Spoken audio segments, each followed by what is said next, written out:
Hello, people. Hello.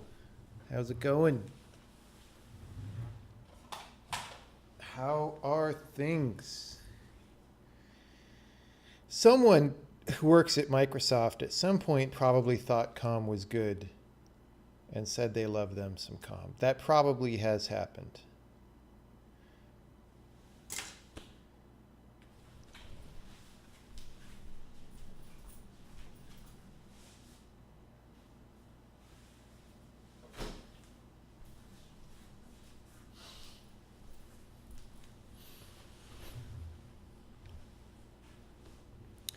How are people doing? How are people doing?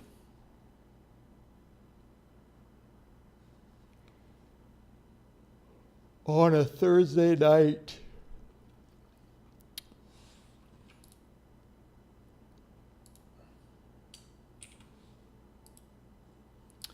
Thursday night.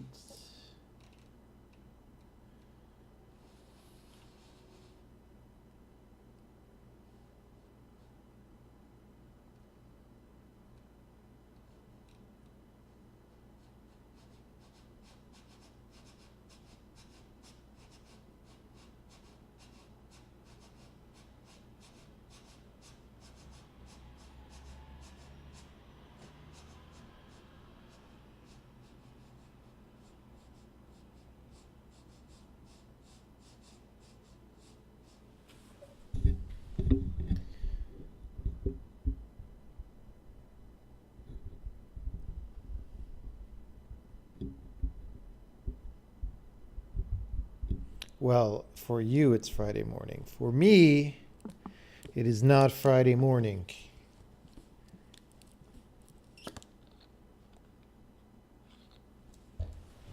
For those of us in San Francisco, it is a different time from Friday morning. Entirely. I hope this chocolate bar isn't too melted from sitting in my car all day.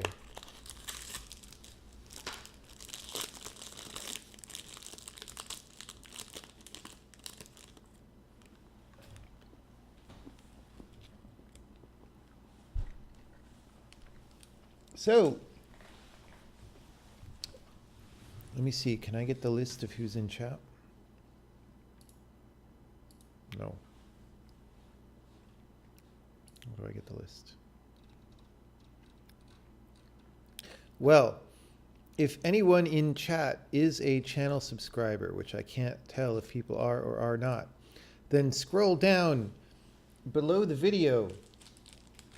You will see the link to our new Discord channel, which is an elite private lounge just for subscribers. I figured I should do something for subscribers, and I didn't want to add emotes and stuff like that, because that sort of degrades the quality of discussion here. But if there's a side channel like Discord where people want to just get stupid or whatever, you can go do that. And right now, this is ill-advised, but right now, in the Twitch subs only, I have audio on, so you can even talk to the stream if you go to that channel right now. I probably will end up shutting that off, because who knows what people will say. But it's just to say that right now, right this second, audio is open. But I don't even know. There aren't that many subs, so I don't know if any of them are even logged in.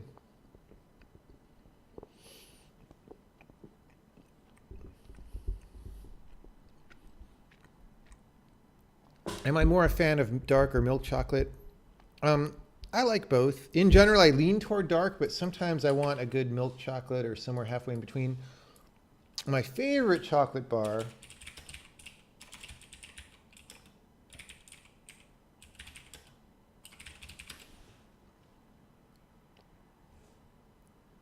I don't know why. Yeah, here we go. My favorite chocolate bar is this one, which is a dark chocolate. Well, it's not that dark. It's 54%. I don't know why it's listed as unavailable. Hope they didn't discontinue it, because it's my favorite damn chocolate bar. Oh, this is like the old label. 1763. Wait, is this a... This had better be more than one chocolate bar for 1763. 78.70. Dude, you're crazy.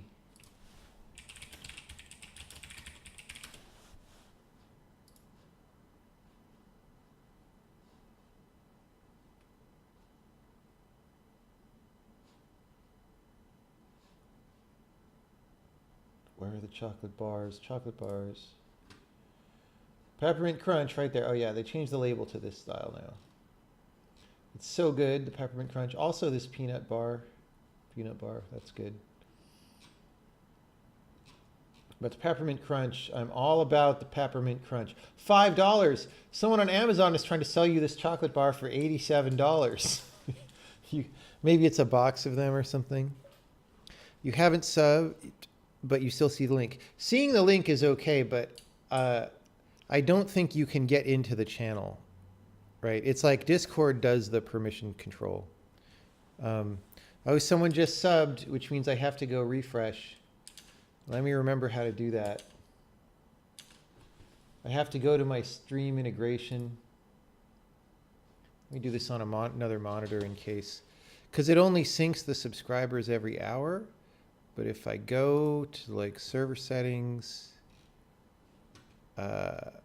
integrations, and I force sync, it still only says 2 subscribers. Maybe it's because you don't have a Discord account yet.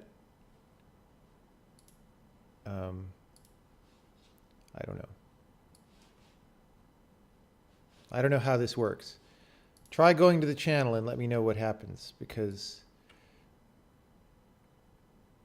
yeah. So it says on my page, it says synced subs 2 subscribers. And we have more than 2 subscribers on the channel. So what I think that means is 2 subscribers with linked accounts to Discord. I assume that's what that means.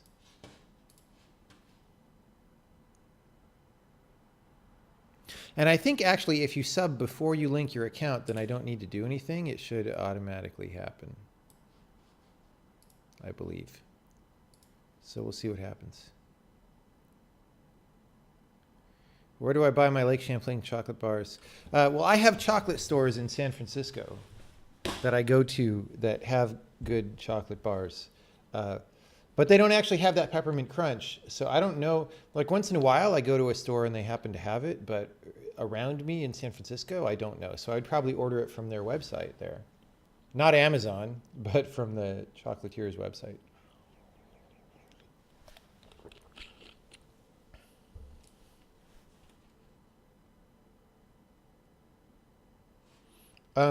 I came back from Seattle. I am in San Francisco right now.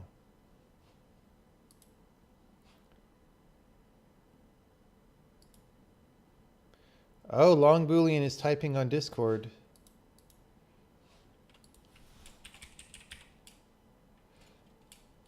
How do I message?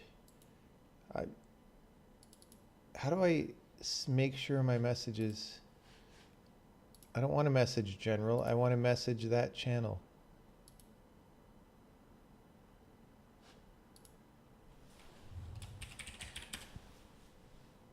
I don't know if that goes to the channel.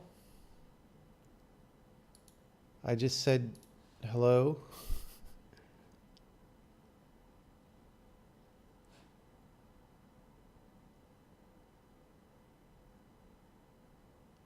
You don't even think you have a Discord account, so how does this work? Maybe it auto makes one for you if you come over from Twitch. This is definitely general. Oh, so maybe it puts people in general, but they can't get into the private lounge? How do I message the private lounge?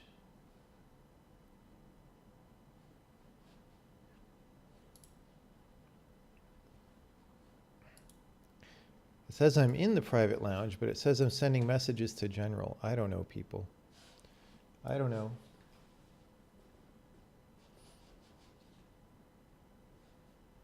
Yeah, these all look like new accounts here that people have because they have this generic icon.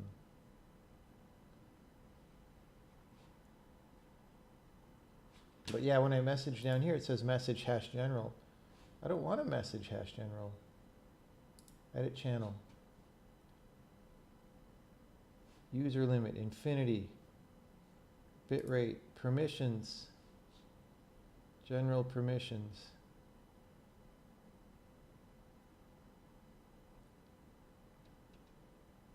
I don't know what any of this means. Oh, for Twitch subscriber or everyone. Okay, nobody else can connect to the voice channel but the Twitch subscribers.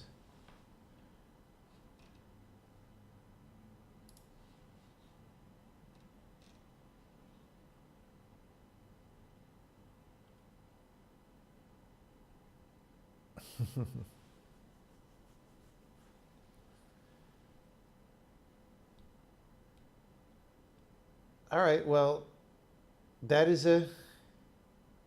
People are on my gaming channel. Don't go on the gaming channel. That's not okay. Why are you guys able to get to the gaming channel?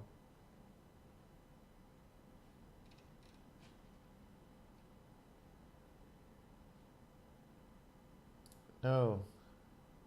Nobody can get to the gaming channel. No.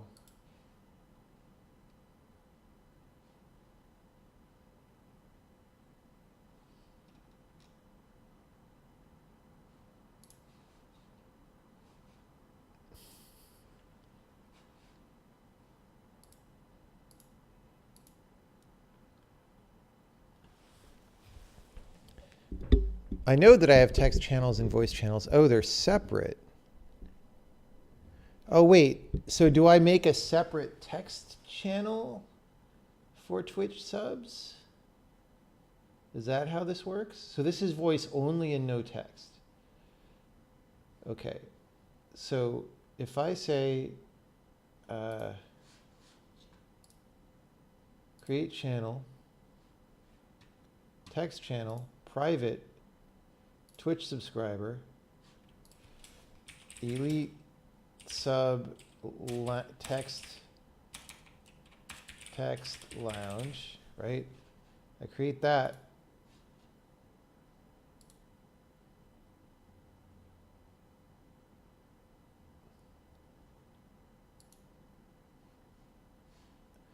If that's a different channel, I don't know. Edit channel. Permissions. Let's say that people can't join general either.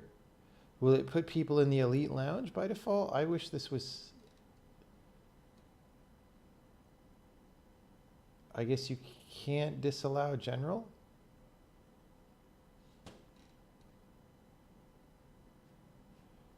Nobody can send or read messages.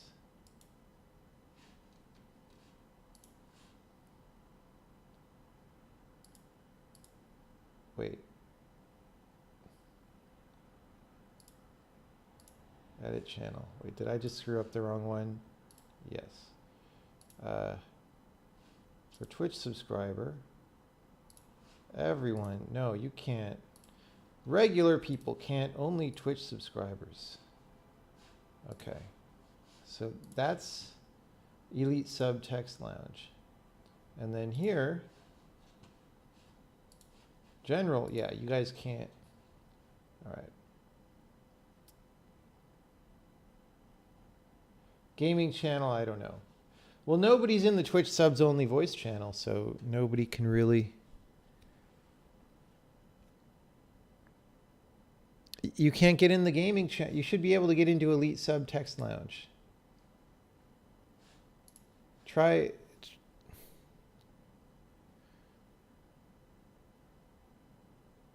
Apparently you're still in the gaming channel. Well, that's a voice channel. Just try clicking on Elite Sub Text Lounge and see what happens.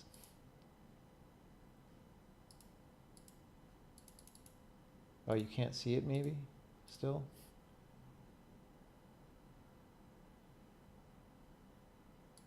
Let's delete. I don't know why the voice channels don't just like also have text. That's kind of weird. You don't see it. You have no text channels. All text channels are gone.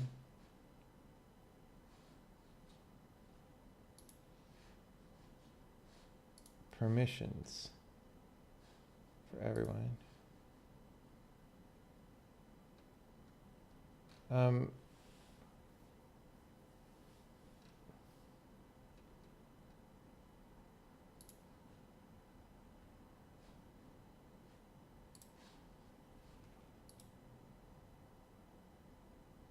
Maybe I have to resync for some reason. Let me try that. Server settings. Let's integrations. Force sync. I don't see why that would matter. Oh, 7 subscribers now. Okay. Maybe that'll help. I don't see why it would, but maybe it will. Ah. Okay. Oh, it's maybe because I added the channel after you joined or something. Oh, and there's someone in the voice channel. All right. You can't talk. Permissions. For Twitch subscriber. Connect. View channel. Use voice activity. I don't know. It seems like you should have been able to talk anyway.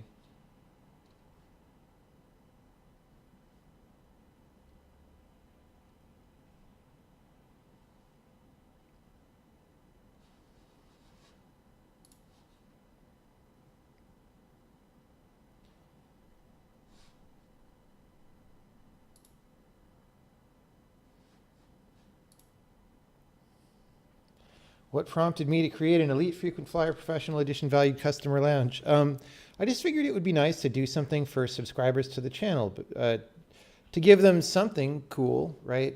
And I didn't want to put emojis on the channel because that would introduce a lot of noise to the main chat.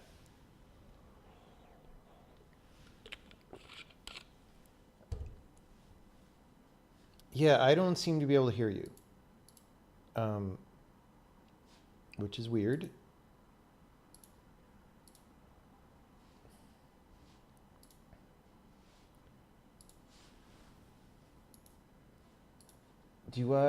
Maybe my output is set to the wrong place, right? So,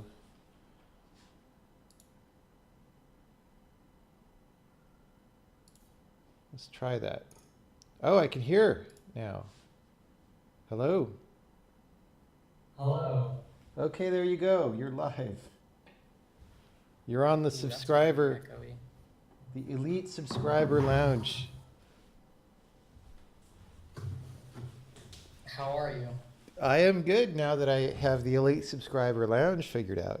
So it's all good. Yeah, Discord permissions are a little weird. Yeah. So I don't know how long Also, I will. It's going to be really delayed because the stream delay. Oh, yeah, totally. So I don't know how long I will leave it live, but I figured we'll just leave voice live for a little bit as a fun thing.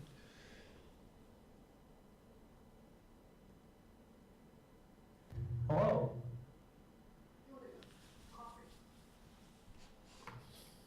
Hello.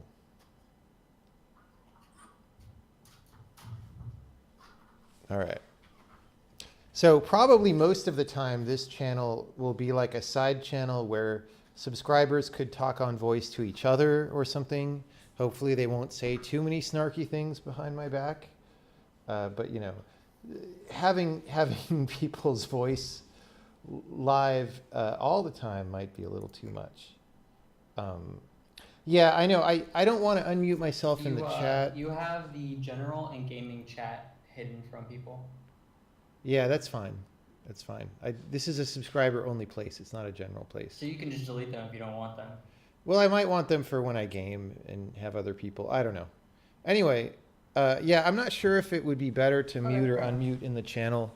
If I unmute in the channel, then people can hear me in the channel with no latency. But then they'll hear me again on Twitch like later anyway, and I'll be talking over myself. So I don't know.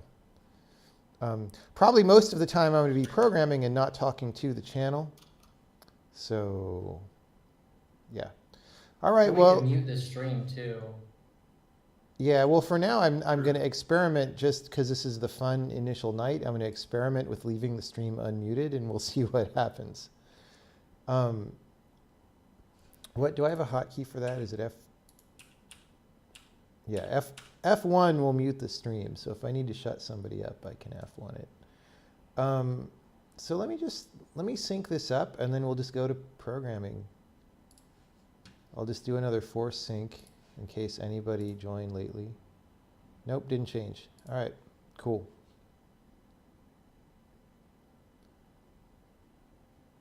So, welcome everybody. Oh, people in Discord will hear themselves twice. Yeah. I don't know. We'll see what happens.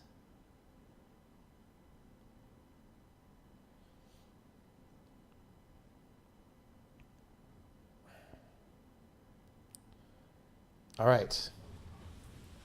Welcome, everybody. Where we left off this morning, we were doing Microsoft things.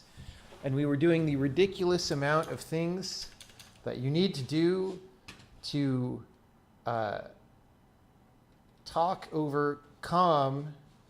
And it boiled down to, if you just look at the straight line code, it's only this many lines so far to figure out what folder Visual Studio's in, but I had to, as well as that, do all these COM declarations and all this stuff. So like we're about 200 lines at this point, a little less.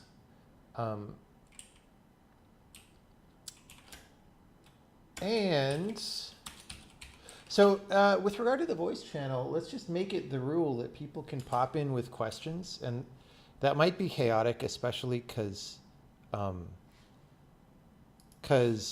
I don't know even what the latency is, but let's go ahead and try that and be more interactive for now.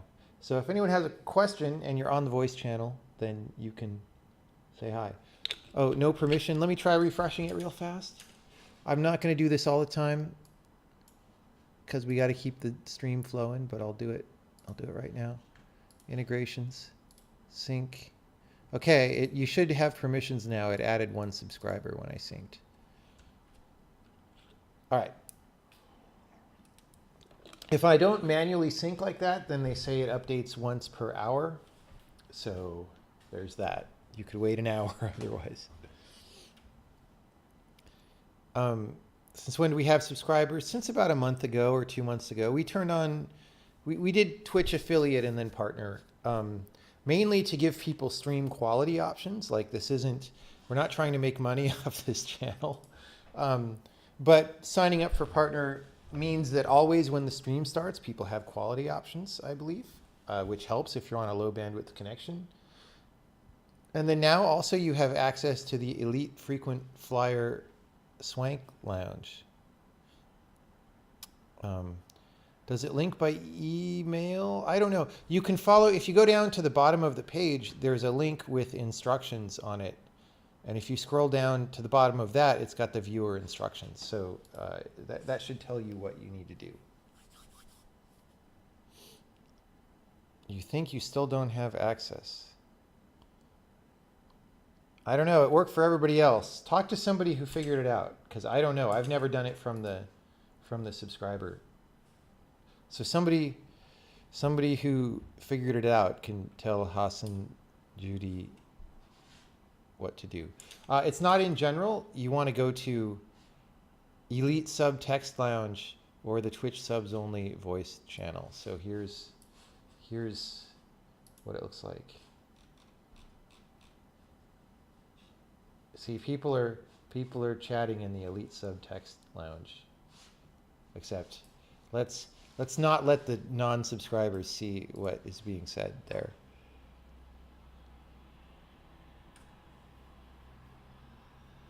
Okay. So we did this comm stuff. There are some improvements we can do, like freeing the strings and releasing the interfaces and all that. But before we do that, I want to go at least make it work to do the frickin' registry scanning for versions of Visual Studio earlier than 2017, because all this stuff that we did is only for Visual Studio 2017. Like, oh my God. Okay, so if we get here, we didn't find Visual Studio 2017. Oh, one more thing we can do. Yeah. I want to make this like someone can have multiple Visual Studio library sets installed, in which case we want to get the newest one probably. Okay. If we get here, we didn't find Visual Studio 2017. Try earlier versions. And once again, we're going to use the Zig code as cliff notes, but we're not following it very closely. So let's say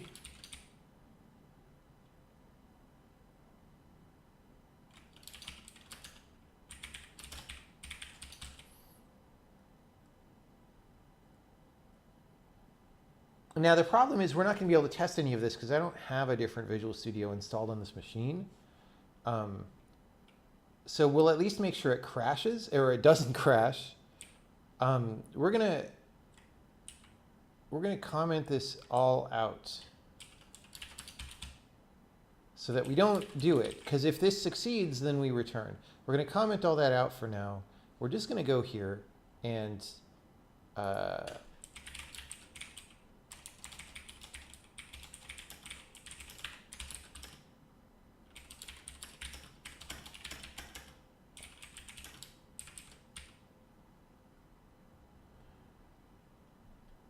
I don't know what this VS7 means. Let's.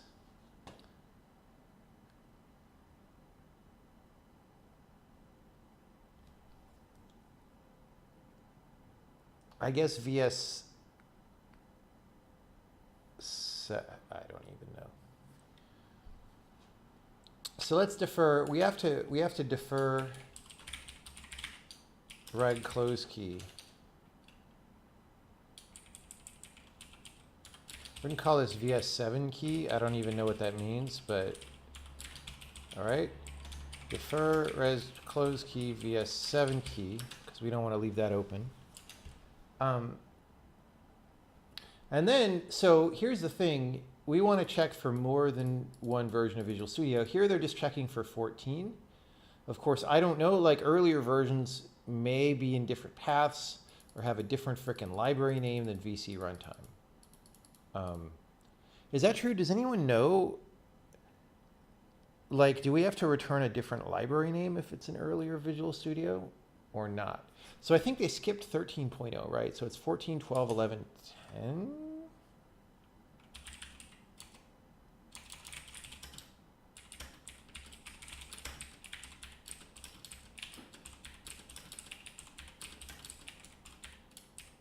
That might not be right. That might be right.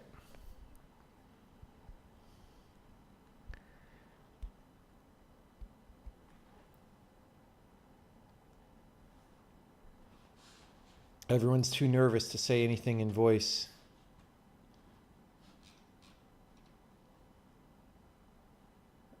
All right.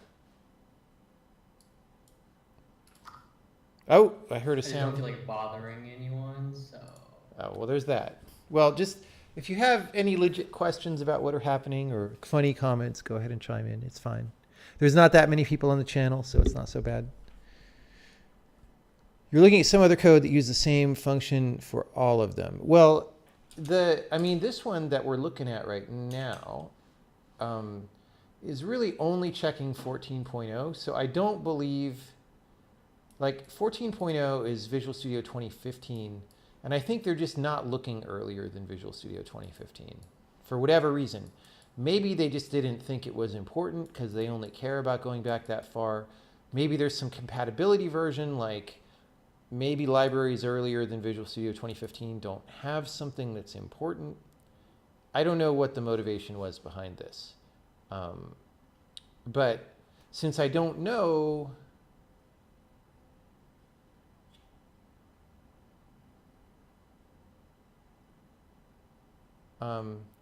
then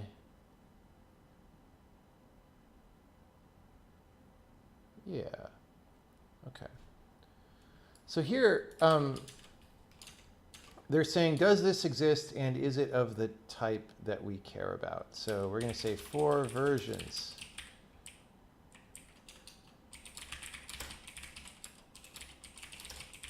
And we're going to say the result is reg query value x.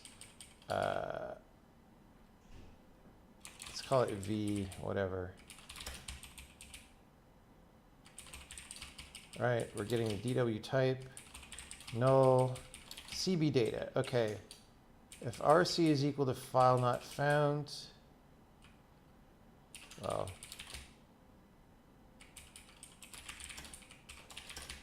I don't remember if I have a regc. I probably do. We don't propagate the error information. We just blah. Okay. Oh, continue. Don't return, because we want to try later Visual Studios or earlier Visual Studios. So if we have a key, then data tells us how much, right? So we requery the key with a buffer. So we'll do that. Buffer alloc cb data, if not buffer, return. In that case, we do return because an allocation, once an allocation fails, like all bets are off. So get the hell out of there. Which parameter was that? DW type. Oh, and he's doing reg query value XA. We'll do that, I guess, so that we don't have to convert the string.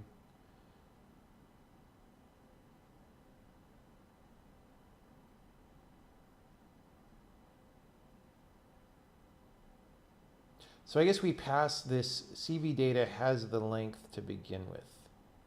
All right.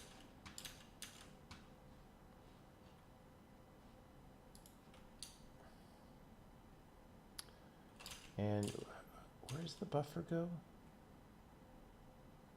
What are they calling the buffer? Temp buff, right? And the type is the same? No, they don't. Okay. They don't do this. And they go buffer. What is buff pointer? I don't know. Buffer. Fine.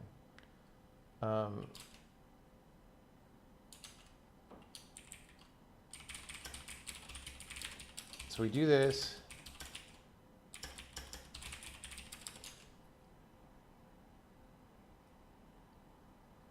And once they have that buffer data,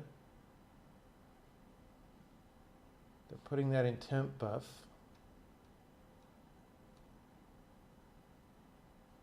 They append that to output buff. I don't remember.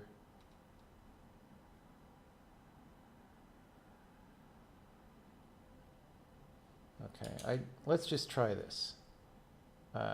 Print got thing. Like I said, this is not going to succeed because we don't have this Visual Studio installed. So it doesn't totally matter. We're not ever going to get here. So I don't know. Now we're redeclaring RC. Redeclaring the outer RC as well. Just doing it all over the place. Reg open key X. Oh, because it's XW or XA. So that's XA because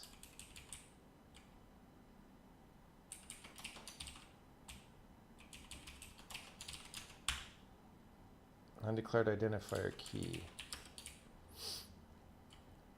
What did we call it? VS.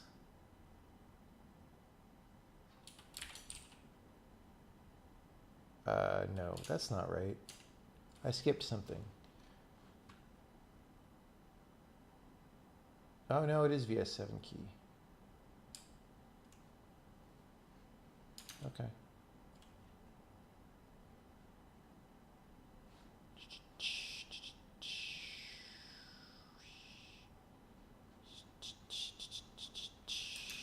I don't know. Dynamically computed strings do not cast to pointer U8. Doesn't like my V data.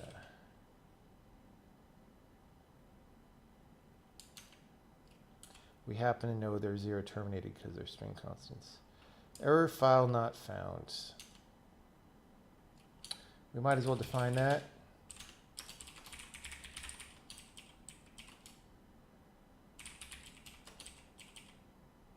Do we have reg.sc? We don't have reg.sc either. Let's define these things.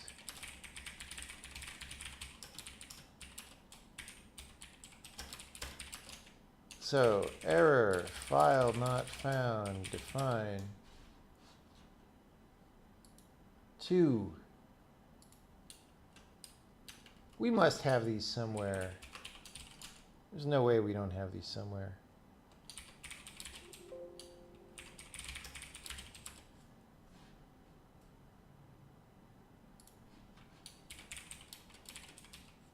Tell me the value.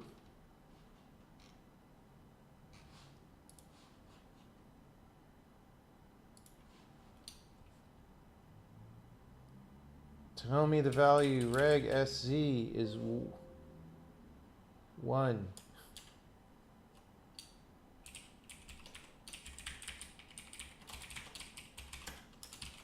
None is 0. All right.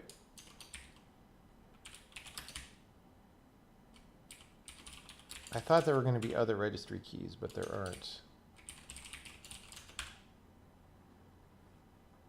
Okay, well, this is sort of what we expect. Well, actually, we got a thing. Really?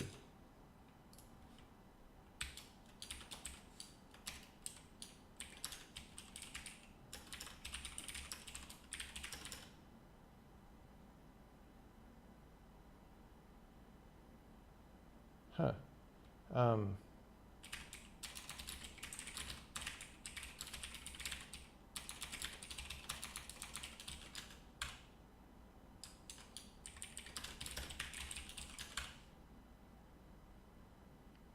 Oh. We're actually getting this out of the registry.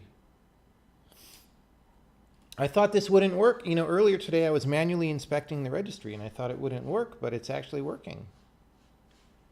How crazy is that? How crazy is that? We're actually gonna be able to make this work.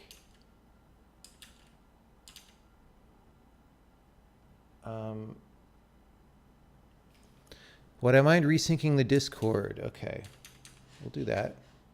We'll do that.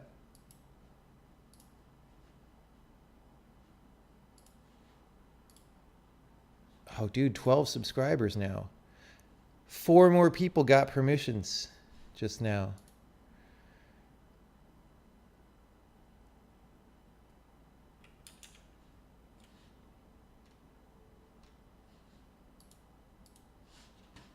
Okay.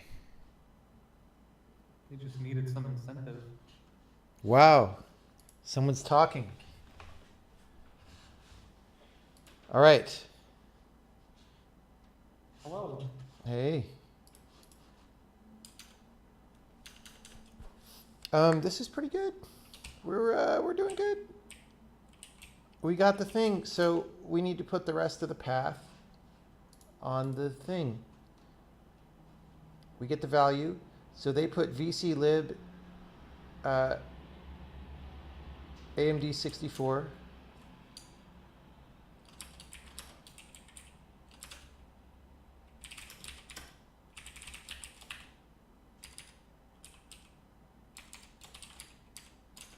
Are they officially capitalizing that? Yeah.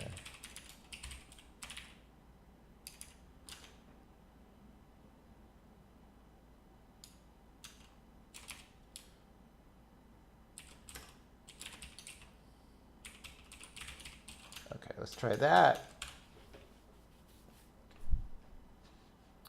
We've got a double slash.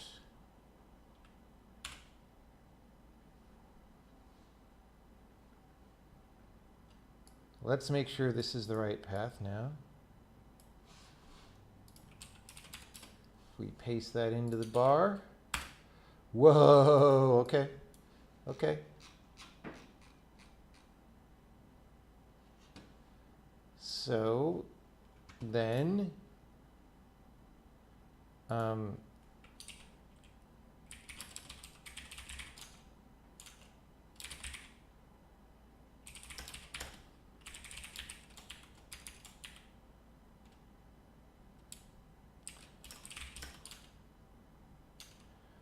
path vcruntime.lib. Oh, we just do this. So exists file exists vc runtime file name print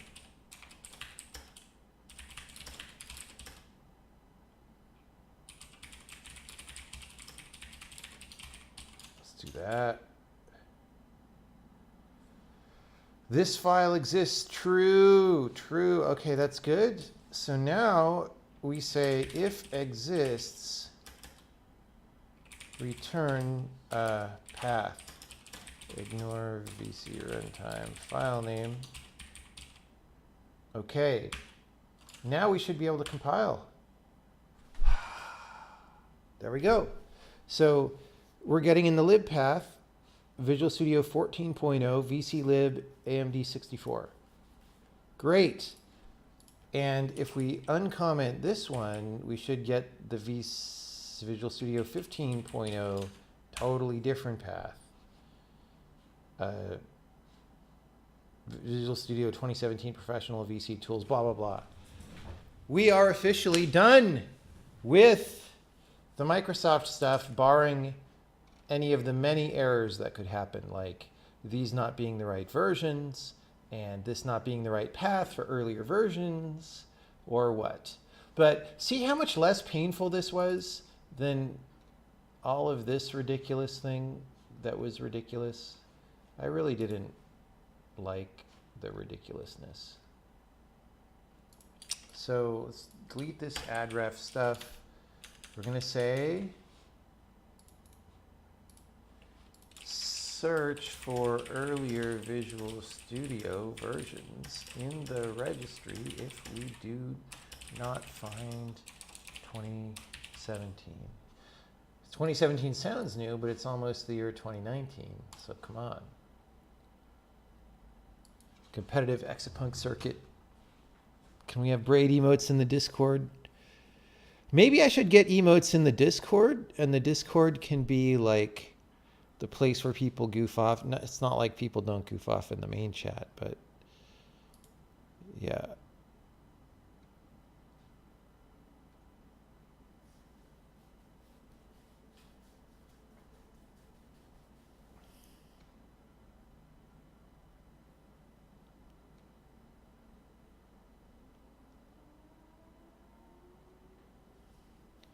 Dude, tier 1 sub. Let me refresh the channel for the tier 1 sub. Server settings, integrations, resync. Oh, it's taking a long time to sync. Come on, you can do it. You could do it. Any questions about that registry thing that we just did? It was amazingly simple compared to what we did this morning with the COM stuff. It's still too complicated, but you know, at this point, I'll take it.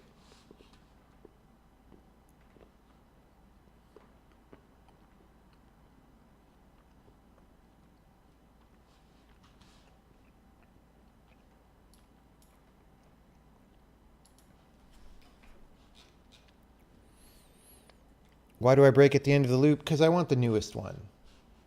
This array of versions is going from newest to oldest. So we're going to iterate from newest to oldest as soon as we find one. Oh, why do I, this was just, sorry, that was vestigial. You are correct. That was wrong. That was wrong. Remove incorrect break. That was just because when we were fleshing out the loop, I typed that, and then my brain didn't look at it later and decide to delete it. So that would have been a bug. Remember when I said any of the many bugs we could do? That was one of them. Will users of the compiler always need to install Visual Studio, or is this a temporary requirement? You will need to install Visual Studio if, not even necessarily Visual Studio, but you'll need to install the redistributable that installs the libraries, which doesn't cost anything. It's a free download. You will need that if you're trying to link against any C++ or C libraries that were compiled in such a way that they need those libraries, right? And that's a thing that we just can't get around. Like if you build a C++ library that needs VC runtime.dll and you want to link that into your program, we can't do anything about that. We have to let you do that, right? If you just want to make a program in this language, not linking something like that, then in the interim right now, you will need that redistributable installed, but in the long term, no, you won't, right?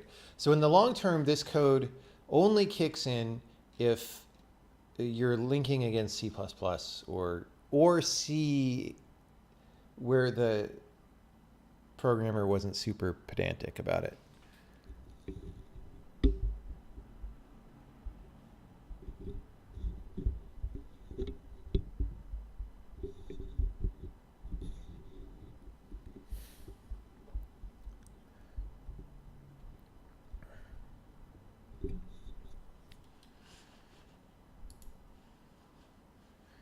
Okay, the sync completed. Now we have 13 subscribers synced. So that's all good.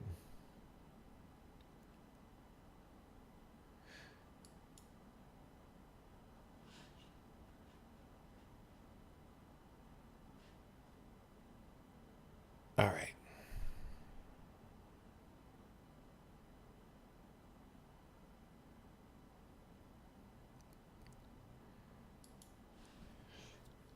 We don't need no education. All right.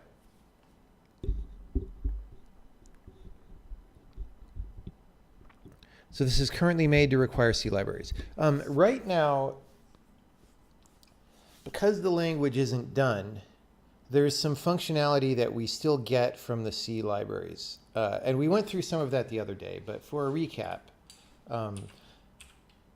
for example, if you go to the math library, right, cosine, sine, tangent, all this stuff, we're getting from, well, what library this is exactly depends, right? That's like libm if you're on Linux, which probably requires libc, I guess. And in Visual Studio, well, let's see what CRT is. In Visual Studio, they're in MSV CRT. So that's a library that is in the Visual Studio redistributable, right? So right now, if you want to use this math library, you have to link that C library. That'll go away eventually. And maybe for these math libraries, it's going to go away very soon, because we were talking just recently about how maybe I should do intrinsics. And maybe if I tidy up one or two more things with this Visual Studio thing, because we're done with that task pretty much for now, then maybe I can do intrinsics, or at least start on intrinsics. We probably won't get all the way through it, but we could start.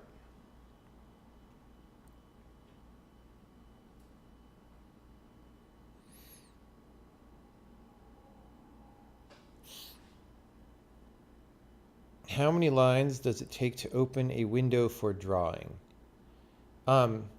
Well, we give you a library that opens a window that works cross platforms, so the answer is one line. There's just a create window call that puts a window on the screen, right? So if I go to Sokoban,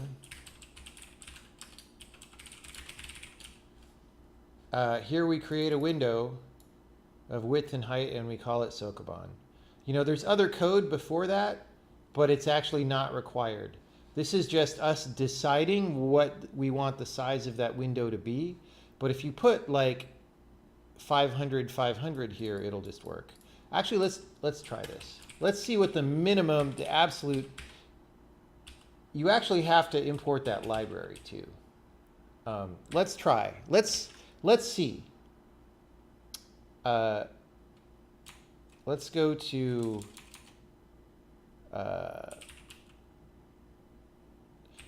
Let's make a hello window just here, and I'm going to say,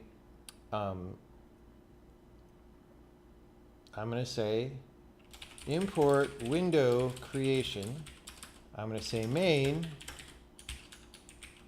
We're going to create window of like 500 by 500 called hello sailor, and then we're just going to loop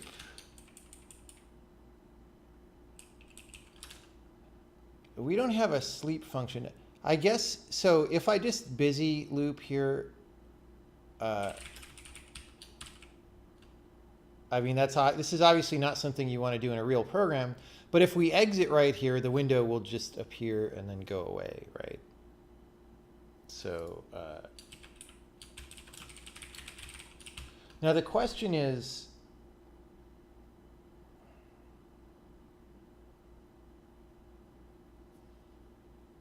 this actually may not work, because this might be invisibly working because we also linked a window proc in our program. And we don't really provide a default window proc. I actually suspect, now that you asked this question, that this will not compile, but let's see.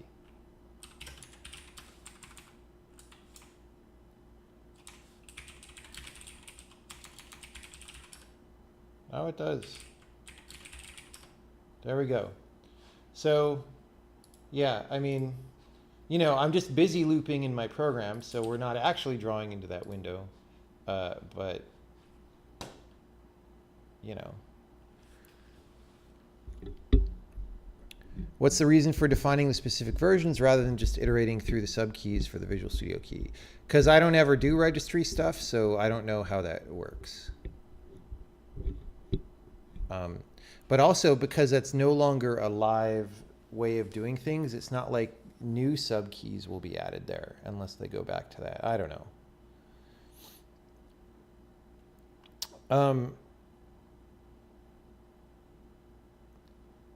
How much work is it to do a basic loop proc so you can handle exit messages? Well, let's see.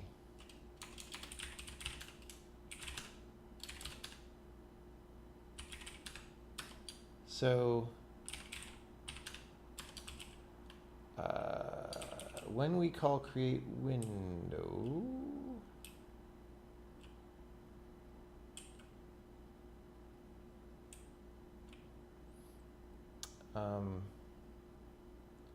I forget how we set the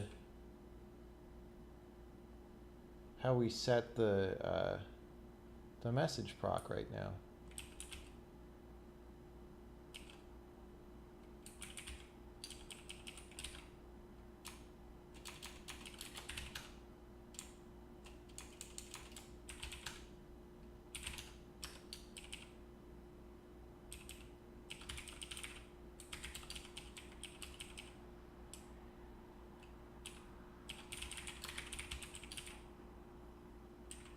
So here we define a window proc that sort of does our basic message loop. I don't remember how it gets. I guess we require that module. So we might want to factor this apart and let you use this easy procedure while defining your own window proc by passing it as an optional parameter. But right now, we just give you this window proc if you call this routine. So it's actually, like, I think we could just do that. Yeah. Oops, sorry, I ran the wrong thing. That's the Sokoban game. Hello window. Okay, well, so now I can move the window around and stuff. It doesn't, like, you know, doesn't do anything, but it's at least not hard locked anymore, right?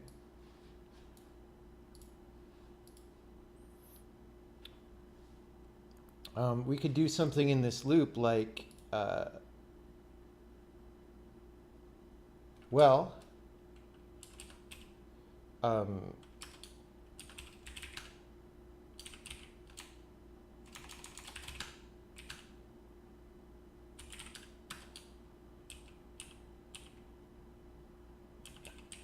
we can print out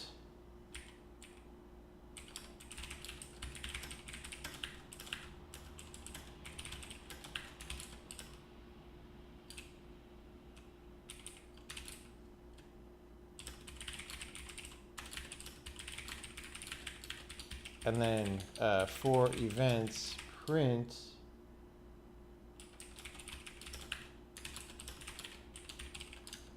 right. So that's kind of dumb, but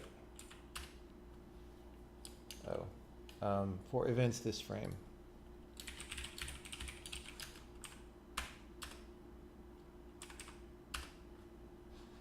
So now we're seeing the mouse deltas, and I guess we're not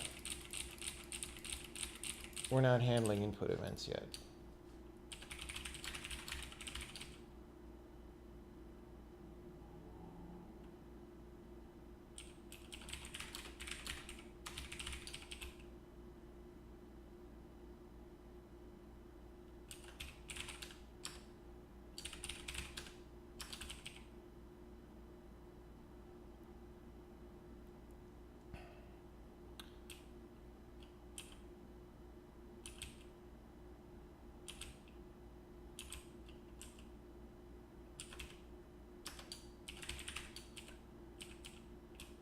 I forget because I made this API once and then just forgot about it. This might not be used anymore, honestly. Like, I don't think, oh no, we do.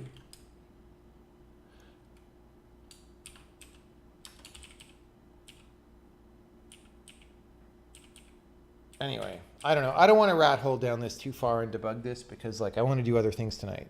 But basically, it's very, you could think of it as like SDL or something, where you just do a small number of things and it works on whatever operating system you're on, right? So on Linux or on Windows, this is the same code and it just does the same thing, right? Yeah, so here's the funny thing. So Jason Bourne says it's nice to have a compiled language. It's also streamlining these things. And that's correct. Like, a lot of people say, oh, I've got to use a squishy interpreted language like JavaScript or something because my productivity is so much higher because it's easier to do things, right? Well, actually, a lot of what makes it easier to do things is just the availability of libraries that let you do the things you want to do.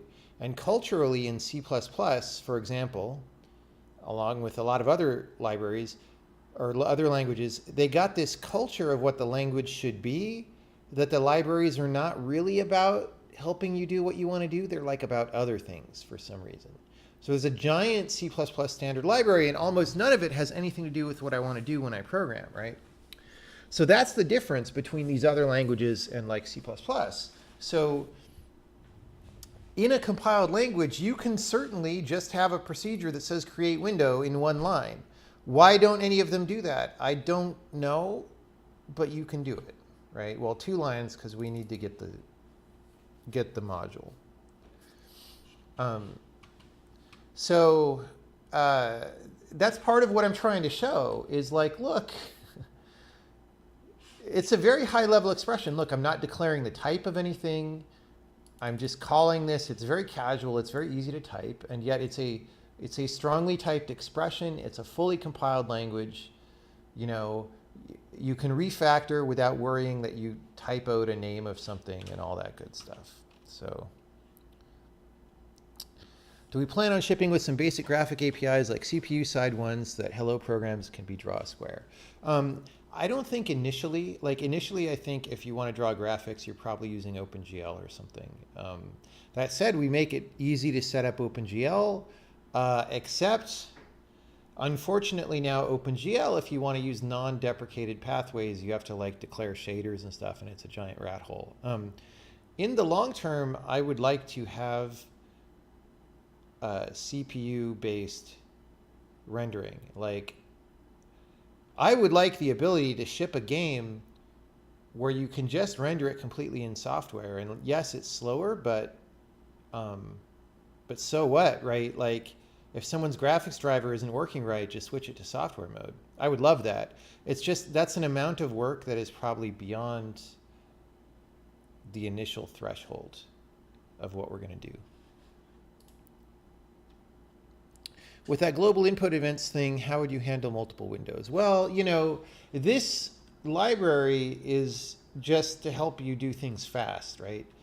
If you want to do multiple windows, you would give each one its own window proc, right? And right now, like I said, it would be a small change to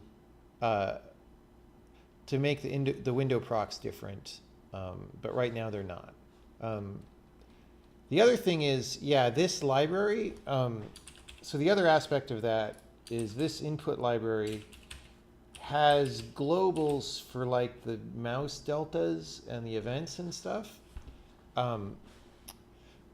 But we will talk about ways to instantiate libraries more than once so that they have their own globals and different instantiations, probably in the next demo.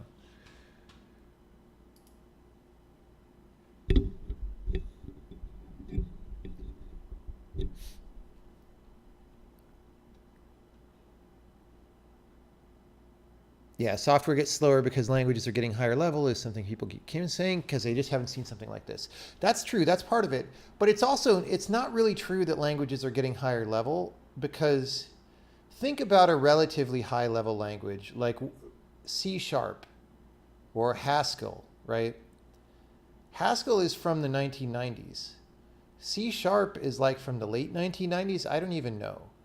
So the current like high-level languages that we have are like 20 years old now, but computers have been getting slower for that entire 20 years. So it's not really an explanation. Even frickin' JavaScript, okay? JavaScript is from 1998, if I'm not mistaken, or 97. So all of these languages are 20 years old, and yet computers are getting slower every year.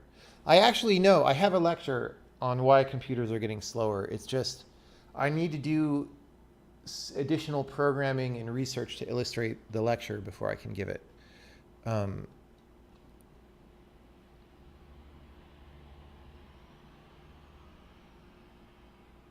Yeah, one thing, by the way, on the software rendering thing, I used to think like, oh, that's going to be such a pain in the ass because we would have to run a shader language and probably support multiple ones.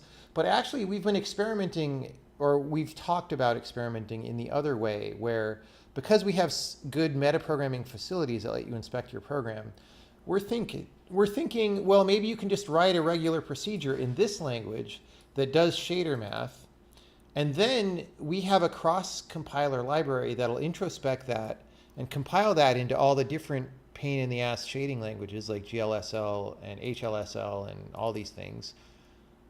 And if that's how it works, if you start with code in this language, then it's a lot easier to do a software renderer because we just run that code. So that might be an entertaining way for us to work. Are we going to support RTX? I'm sure someone will make a library for RTX. We don't have one right now, and it's not a priority, but somebody will do it. It's very easy to interface with existing libraries.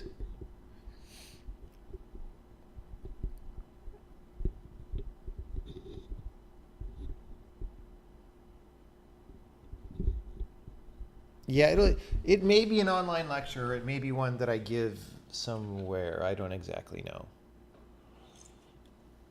Okay, guys, here I'm going to do something. Because nobody's really talking on the Discord chat into the stream, I'm actually going to mute the Twitch subs only chat. And now what that means is you guys could use it freely to talk to each other if you want to. And you won't actually be interfering with the chat or the main discussion. So Twitch subscribers can go here and chill in the pub and drink beers, virtual beers, and talk to each other. I now have the channel muted, so you will not interrupt me. Let me do a refresh, just in case. Still 13 subscribers.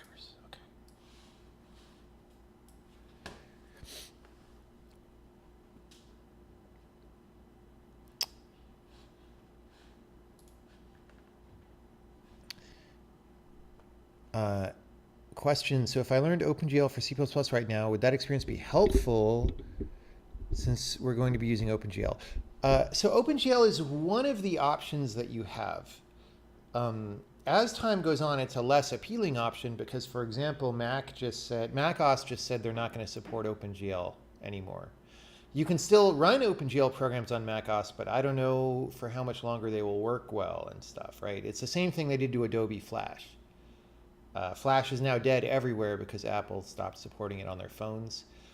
Macs are not as broadly supported or broadly influential of a platform, so it's maybe not the same thing, but it's a little bit in that direction. But, you know, right now, so this Sokoban game renders using OpenGL, and, well, a lot of the levels don't have final art, or none of the levels have final art, but, you know, it looks pretty good sometimes. Sometimes, I don't know. Some of the levels are more finished than others. Anyway, so learning OpenGL, if you don't know any graphics APIs, then sure, learn GL or learn Direct 3D or maybe Vulkan, I don't know. The problem is all of these APIs are unnecessarily complicated and don't make for a good first learning experience.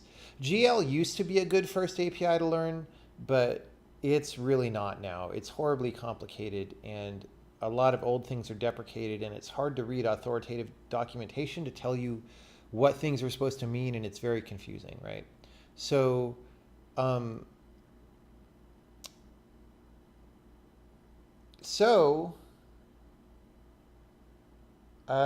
that is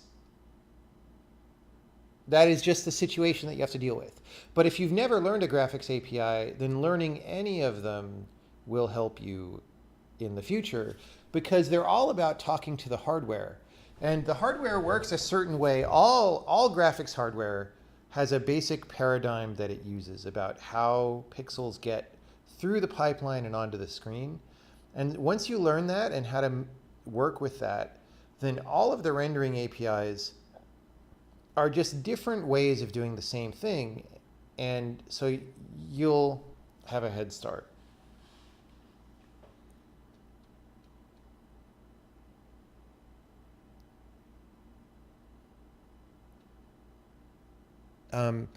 Now, if you've used game frameworks, I would say it depends, right? Like, if you just use something with a scene graph and things magically show up on the screen, and you don't know how that happens at all, then it's probably worth learning something like GL.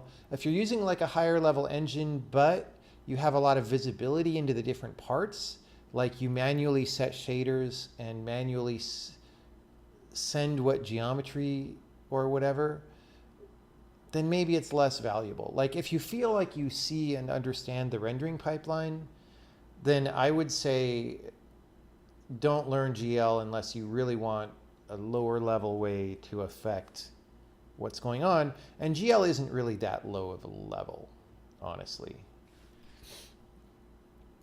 Do we do manual stack unwinding? If so, how do you not repeat the check everywhere? Do we do manual stack unwinding? I don't exactly know what you mean. I mean, there's different ways that you can organize your stack. Do you mean during debugging or during runtime, first of all? Our calling convention is not the same as the C calling convention.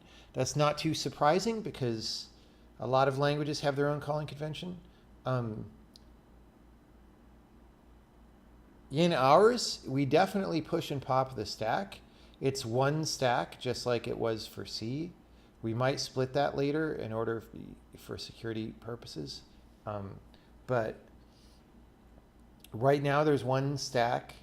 And I mean, we just do it in old C style where we know how much stack we've allocated and we pop that in return.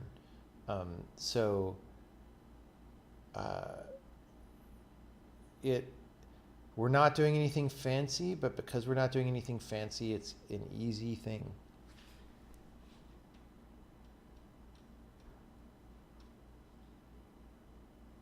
Are there people petrified in the movable blocks? Yes, although it probably won't look like this eventually. This is a very, very, very placeholder concept. Do I model all the assets myself? We have a game company full of people that costs like $2 million a year to run. They're not all working on this game. We have multiple projects going on, but you know, I did not make any of the shapes you see on the screen. Other people in the team did.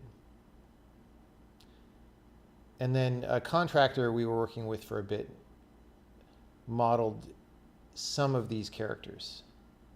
Most of them, we'll say.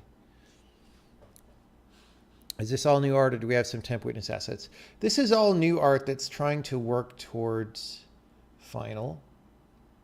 You know, this, so if you look here, all the stuff around the edges is sort of rough geometry and not really textured that much. And maybe the plants in the middle are closer to final. The floor tiles are really uniform and not, they don't have any variety like you would have in a final game to make it look good. And then the lighting is not final quality either. And the water's not animated, obviously. So these are all things that one by one will be improved. You mean for the C++ compiler code, like when you yield? When I yield, that's not a fiber or thread yield.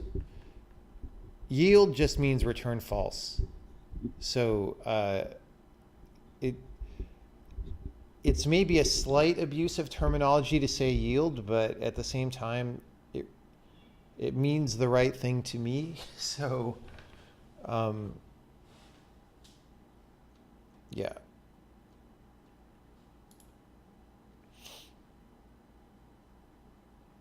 A joke at work at how much the biweekly programmers meeting costs. Yeah, no, totally. If you take how much people get paid, figure out the per hour, and then multiply that by the number of people in a meeting times the number of hours the meeting is. It's an expensive meeting, dude.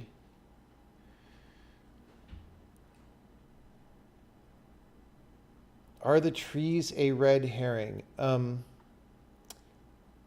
Well, they don't on this level have gameplay consequence. They're more like nice looking walls on this level. But I will say in some levels, trees may matter that they're trees, maybe. 60 people. Oh my God. Making like, I don't know, once you add health insurance and stuff, it might be $100 an hour. So $6,000 an hour times, I don't know, how long is the meeting? 2 hours? $12,000 meeting?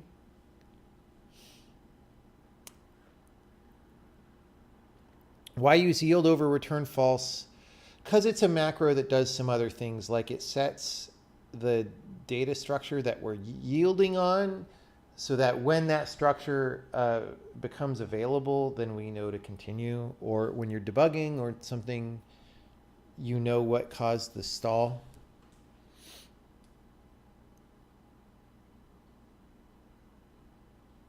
Yeah, meetings, too many meetings is a bad situation. It's a bad situation.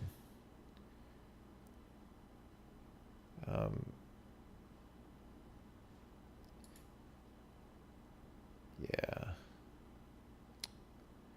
Everybody in Discord's muted, man. Man. Well.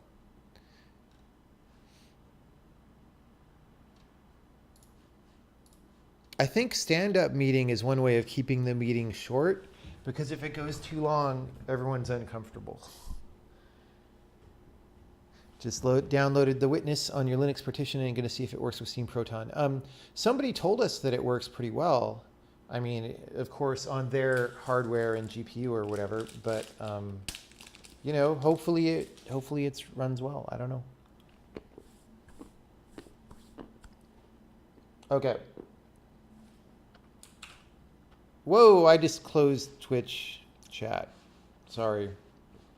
Let me get that back open.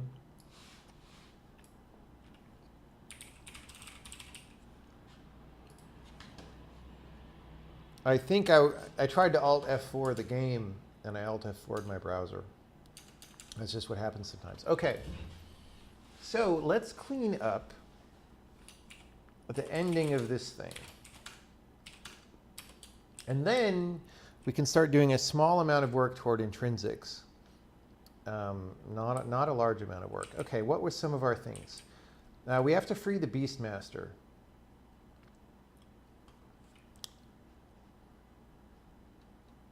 I think we have to free the Beastmaster.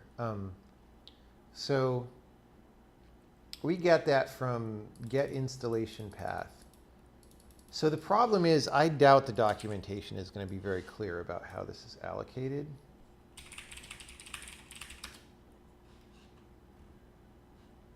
I set up instance, get installation path.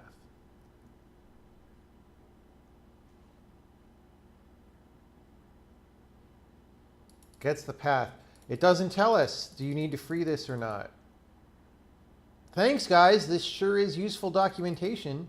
I would have never guessed that get installation path gets the path to the installation root of the product. I never would have fucking guessed that that's what that does. Thank you so much for that valuable information. And for not telling me, for example, whether I need to free this or not.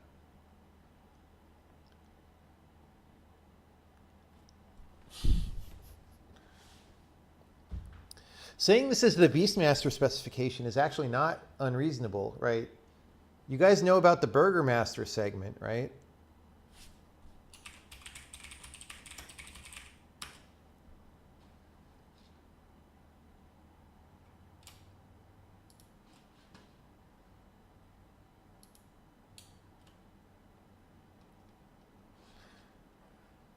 My first article was about the Burgermaster segment in Windows 3.x. Is that here? Let's see if he links it. Burgermaster is fabled in the history of Microsoft. Let's quote it. Burgermaster segment.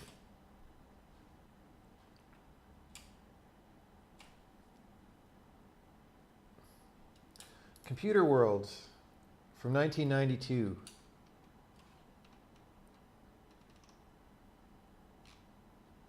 How do we find the Burgermaster segment? Remember the oddly named Burgermaster segment that was an integral part of the Windows 1 and Windows 2 memory management system. Why Burgermaster? Well, it seems the Windows development team wanted to recognize Redmond, Washington establishment was its late night restaurant of choice during development crunch time.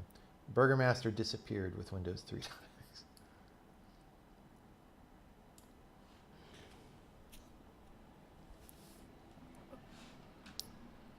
Okay, according to this, if you get it, you free it.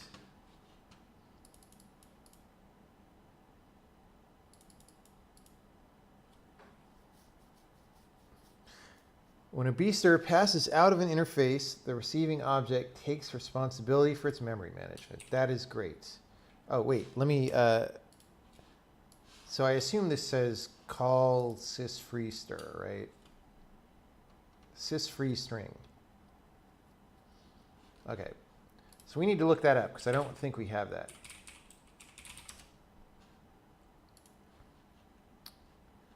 Cannot be found. Thank you. Content moved.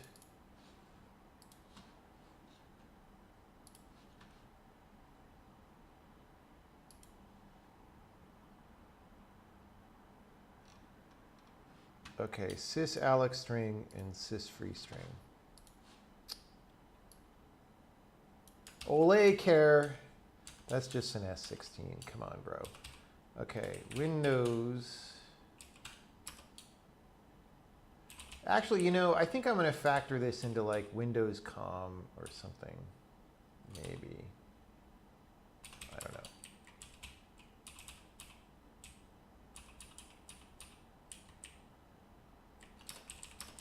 Do we want to factor this into something like Windows COM?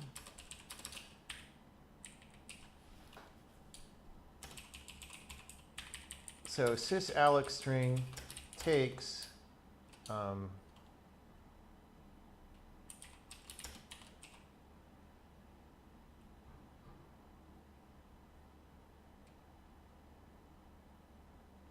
takes the string? What? What? Sysalloc string? It copies a string. It's not allocating a size.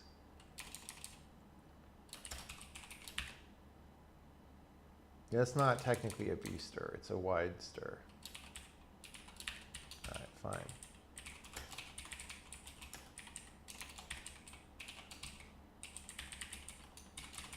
Sysfree string.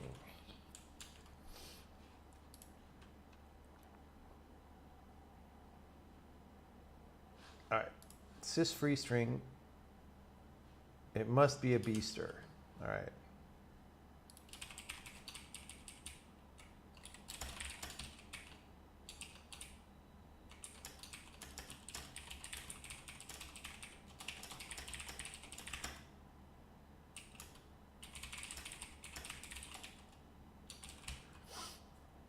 Okay, do we, wow, look at all these windows I have open. Oh, bye Burgermaster. I've just got to, the Burgermaster really opened up a lot of things. Too many windows.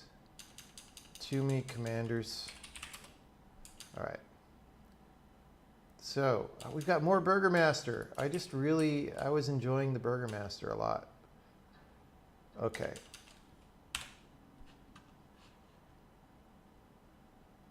It's not in Ole 32. I should have left the window open. Sysalloc string is in Ole Ot 32. Of course, we can't put that in the same library. Oh my God.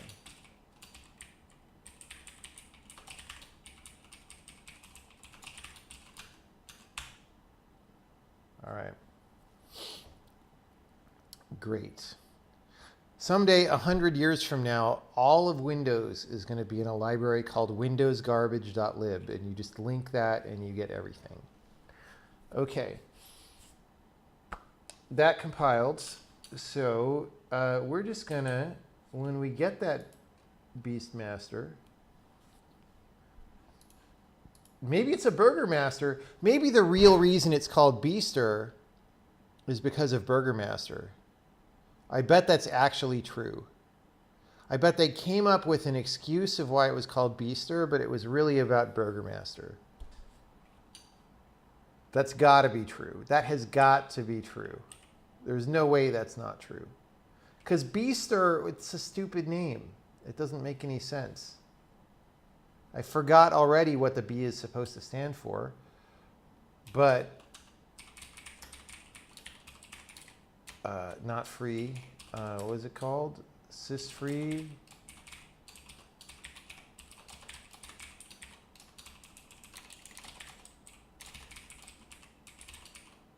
I'm sure they were thinking Burgermaster all the time anyway. Oh, not Beaster. Beaster inst path. All right, so that still works. Short for basic string. Yeah, I don't believe that at all. I don't believe that. What's an advanced string if that's a basic string? No, they did that because it's an excuse to have another Burgermaster reference for people who know. That's what it is. I'm learning about software 3D rendering is a more hands-on approach to understand 3D programming. Am I wasting my time? OpenGL is quite complex and Vulkan doesn't seem more approachable. No, actually, so I've learned it first by doing software rendering. If you can do software rendering, then you can do hardware rendering. Software rendering is broader knowledge because you'll actually understand the math behind how the pixels get on the screen. And then even later, if you're doing hardware rendering, you'll understand some of the issues. Like, you know, sometimes we need to get per pixel gradients in order to do things in shaders. And a lot of people, that's just like, oh, I'm just going to hand wave that. I don't understand what's going on there. And I don't understand why they're being masked in certain ways and whatever. And you will, if you learn software rendering, you'll understand that better than the people who just write shaders.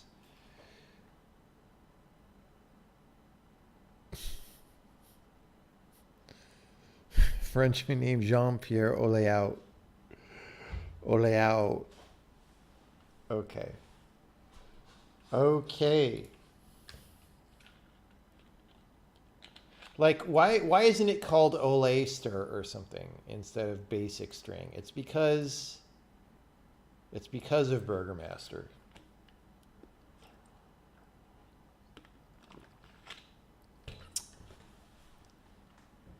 Okay. So that's pretty good. That's one of the things that we wanted to finish. Release the COM interfaces. Okay, what are the COM interfaces that we need to release? We're already releasing at least one of them. Which one is it? So we're releasing this instance. We want to release the setup configuration. And we want to release the instances.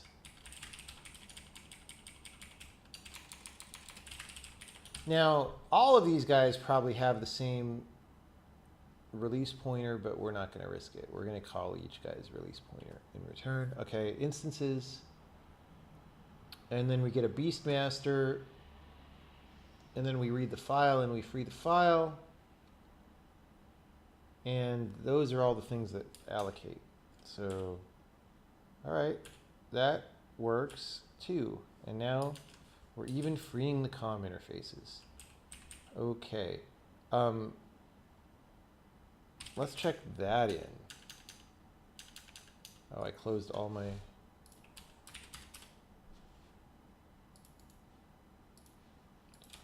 Release COM interfaces, free Beastmasters.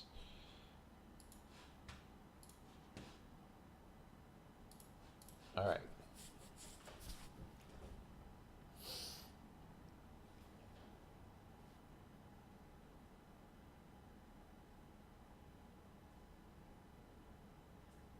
Olo. It's pronounced Olo. I don't speak French, so yeah.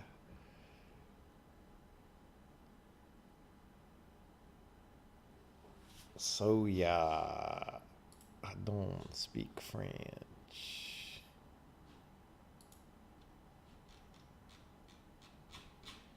A lot of text chat going on in Discord.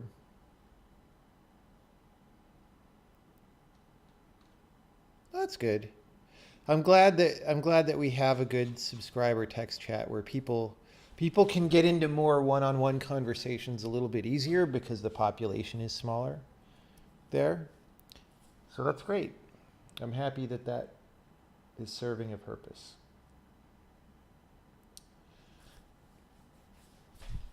Okay. All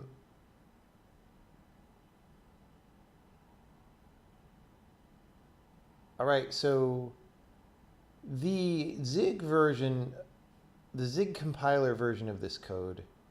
Oh, dude, I said we were done with this stuff, but we're not actually done with it. Because we have to do the version that's in the compiler as well. So we're not going to start on intrinsics tonight. And anyway, I think it would be good to start intrinsics on a fresh stream so we can just put that on YouTube and it's like focused. So we're going to keep doing this. All right. Ensure library path exists. So I think the Zig compiler, after getting this path, maybe verified that VC runtime was there. Let's check it.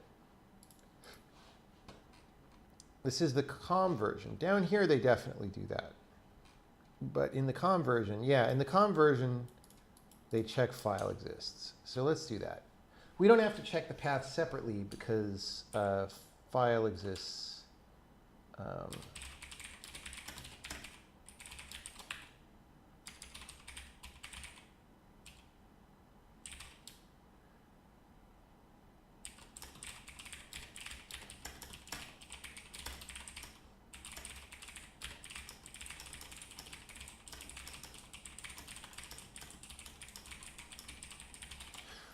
You know, so because we have strings where the count is stored in a separate place from the data, then you can have substrings with no downside.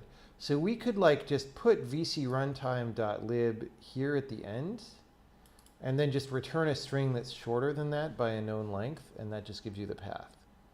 But we're not going to bother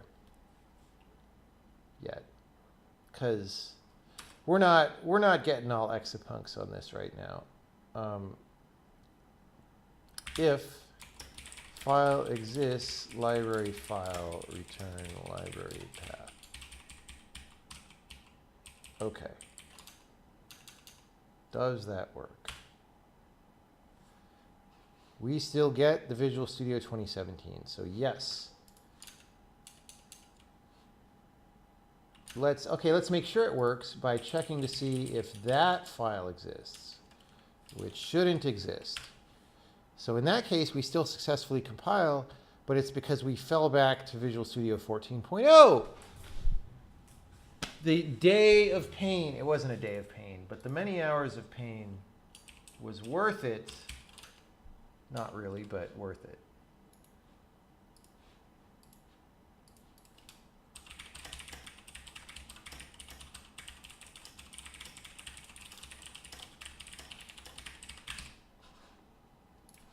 Worth it. Okay.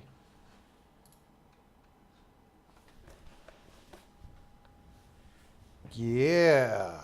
Yeah. Okay.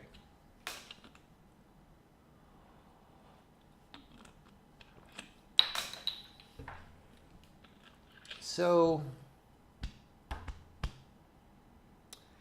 I said I was going to make calling release nicer. Okay, I'm about to change some COM stuff, so let me run all the tests just to make sure they still run. Because I haven't been running these all day, I might have like broke something that I didn't expect. Probably not, but I might have.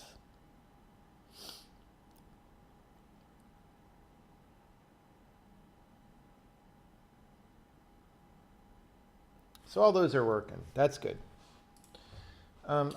So you'll notice that every time I did release here, I put an autocast here, and that's because the way I defined these guys,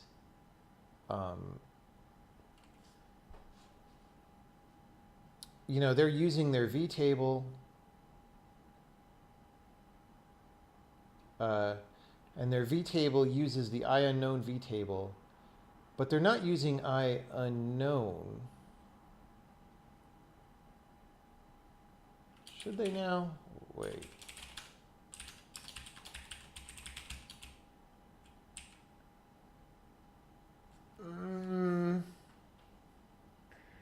So here's the thing.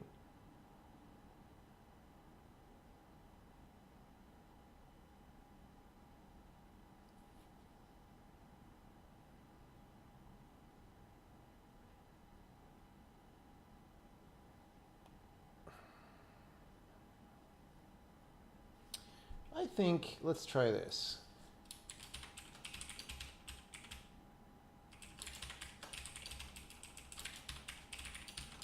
That looks a little bit not as great, but okay, so that still works. And then we'll go here. Let's try taking out the autocast. Hey, look. Oh. What? Really? That's really strange. That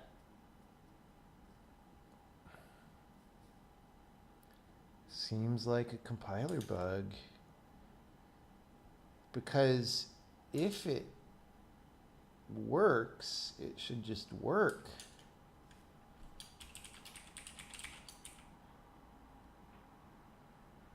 Oh, wait. No. Okay. The problem is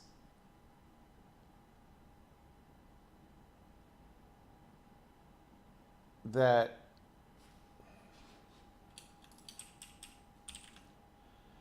if you say using IUnknown vtable, then we dereference. Well, I don't know why it would work with the autocast. I don't know, man. I don't know. Oh, I don't know. I don't know. You know what? I'm not gonna, it's not my problem. We're not gonna worry about it right now because I don't,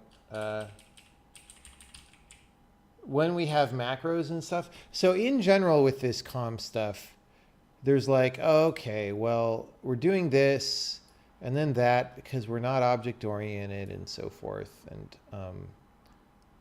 you know, maybe when we introduce the macro system, this will get cleaned up and maybe we'll do that to do the autocast, or maybe if I were thinking more clearly and weren't tired now tonight, that I would know what to do here. But I'm honestly just a little bit tired of thinking about com more than I'm generally tired. Com, the reason com happened was because Microsoft wanted a way for interprocess communication to happen in a robust manner. And they were doing this stuff in the 80s when object-oriented was becoming the rage. So they were like, we want an object-oriented system, right? COM stands for Component Object Model. They were like, we want an object-oriented system because we're modern and cool. And so they just built this thing that is basically useless. But they didn't know that at the time, and they can be forgiven for not knowing it at the time because nobody knew better, honestly, back then. Even today, hardly anyone knows better, but some of us do. So OLE stands for like object linking and embedding, which I think was for just meant, hey, we've got UI widgets that are objects and they're linked in other objects. I don't even know.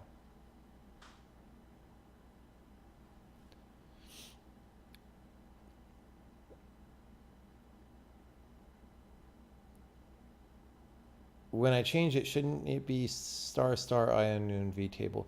Maybe. I have to think about it. The thing is, a pointer to a pointer won't autocast anyway. So if that was what I was going to change it to, it's not going to help with this.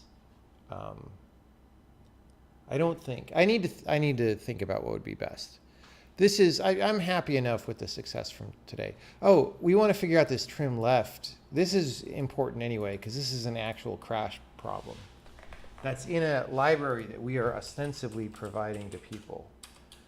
So trim left, what does this do?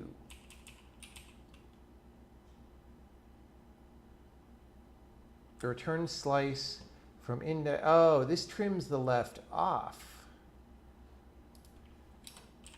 ambiguity in naming. Does trim left mean trim these characters off the left, or does it mean trim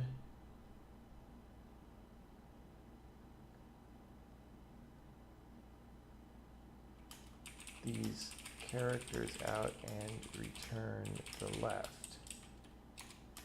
I think we should think a bit about whether we can come up with less ambiguous naming. For some reason, I thought it meant the second thing. It's 30 August already. Oh my God. It's so many days have gone by. So, well, if I trim left this, does that crash us there, or does that work? That works.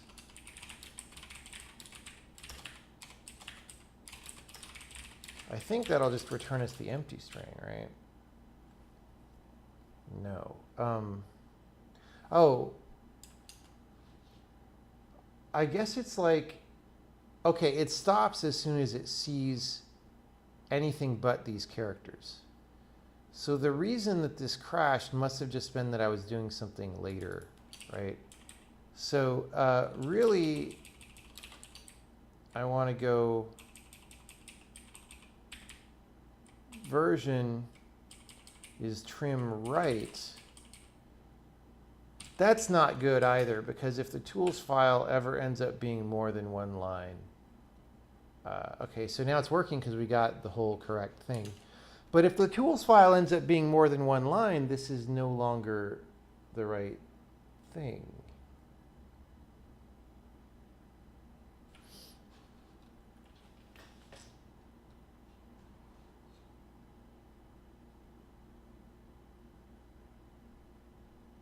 So this trims off both sides, which also isn't what we want.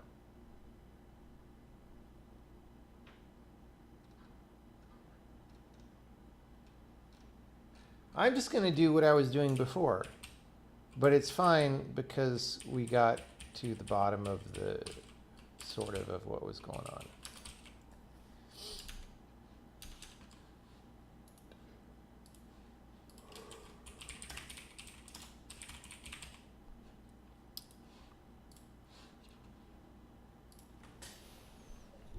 Did I ever get bitten by the OO bug? I wouldn't say I was ever a super OO guy, but I definitely...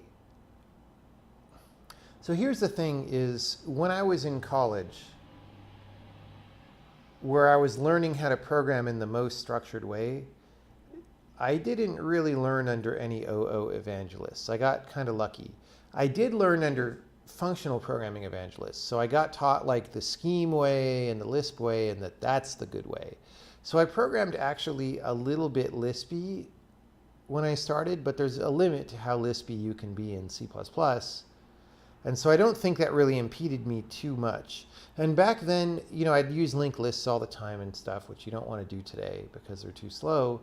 But back then, linked lists were not as slow as they are today, because the reason they're slow today is because memory is way slower than CPU cycles are. Whereas back then, memory was a lot closer to CPU cycles in terms of its performance. So it didn't really hurt me that much. And so I sort of knew that object-oriented was a big thing in the industry when I started programming in the mid-90s professionally.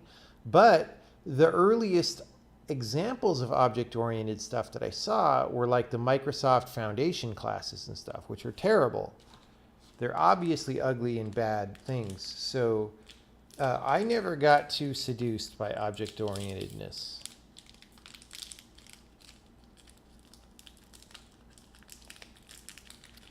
Then again, tools file might become JSON knowing Microsoft, so future-proofing that is pointless. It is true, however, I think the probability of them adding more lines is higher than it just becoming JSON. Or no, let's not even say that. That might not be true. let's just say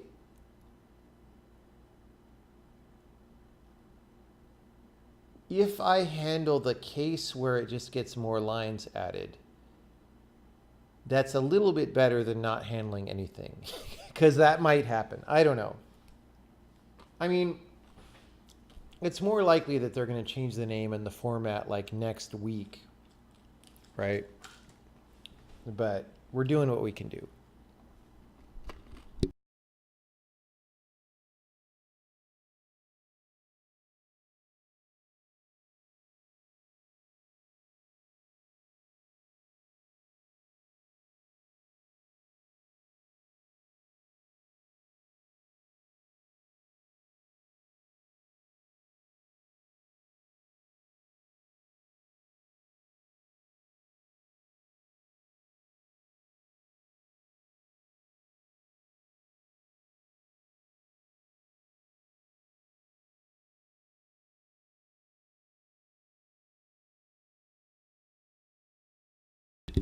I think worse than OOP is the underlying idea, which is that you should encapsulate everything. High details make all function classes small and focused, etc.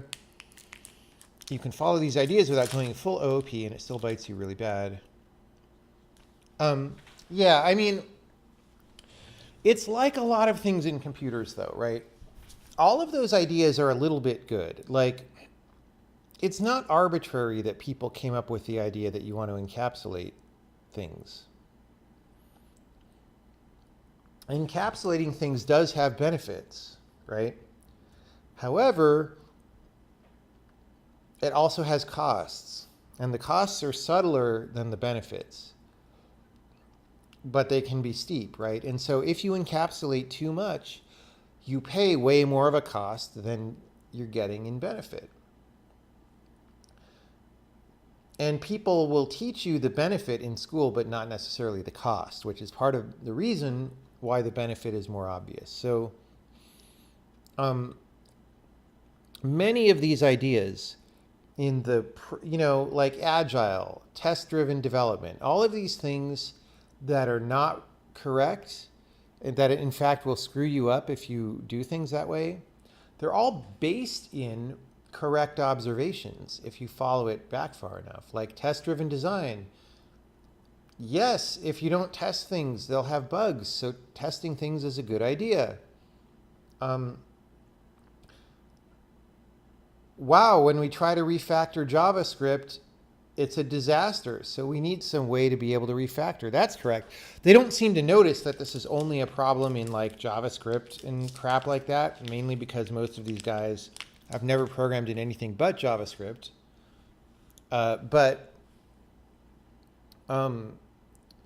So the correctness of that observation is in a much more limited context than they think it is. But yeah, I mean, most of these things are based on correct observations that people just take way, way, way too far and don't notice the costs that they're paying. So one of the most important skills that you can have, because, somebody will tell you, hey, you should do TDD, like somebody did on Twitter the other day. I'll tell you, no, you shouldn't do TDD. Instead of just randomly believing somebody, you want to develop the capacity for observing which of those seems right in your experience. And the way that you do that, in my opinion, is you become very sensitive to whether you're really getting the claimed benefits, and you become sensitive to what are the costs that you're really paying. For example, many people don't measure added compile time in the costs. Many people don't add readability of code in the costs, right? Or they'll claim things are more readable when they're less readable. Like somebody will say, hey, break all of your code into 10-line functions because any function more than 10 lines is bad. And I can prove that to you because a 10-line function is very easy to read. And I'll say, yes, a 10-line function is very easy to read, but the big mass of connections between all the functions that is now invisible is very hard to read. You swept that part under the rug and said, look, this is easy, but it's massively outweighed by the thing that you just made harder, right? And so If you develop that skill, you develop that ability, then you can observe for yourself when things are working and when they're not. And you don't have to believe me or, believe Bjarne Strostrup or whoever the TDD guy who was tweet responding to me the other day or any of this.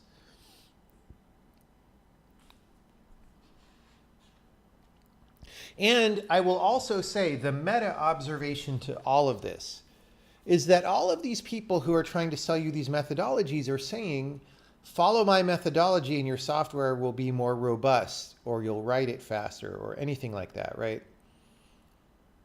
If this stuff was true, then software would be really robust. It would be solid and wouldn't crash all the time and have weird states, and you wouldn't have to restart it. Is that happening, or is software really flaky? You tell me.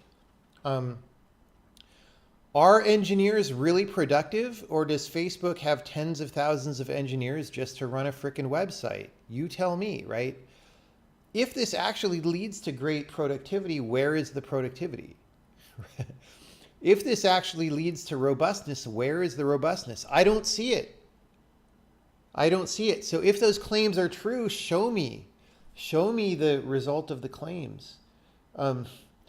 Those of us who say do data-oriented design and your software will run fast, we actually make software that runs a lot faster than these other people's software. So, we're putting our money where our mouth is. But most of these people will make claims and then not feel the burden of proof to prove the claims. And I think more skepticism is warranted, because if there's any level of science or empiricism here, then if you make a claim that something makes you more productive, you should have to prove that or demonstrate it at least somewhat. Like, prove is a strong word, but demonstrate it in some way rather than waving your hands and saying more productive, more productive. I don't see higher productivity. I see lower productivity. I see that programmers today are at record low levels of productivity because it takes so many programmers to build software now. How did that happen? Why is it happening if everybody's using all these great techniques? Someone saw the Twitter thread. They're saying you don't have VHTC.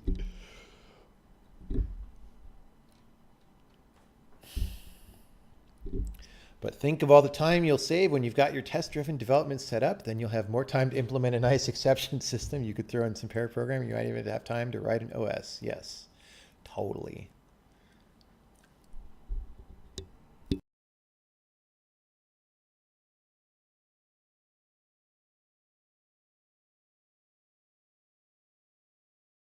That's also right. So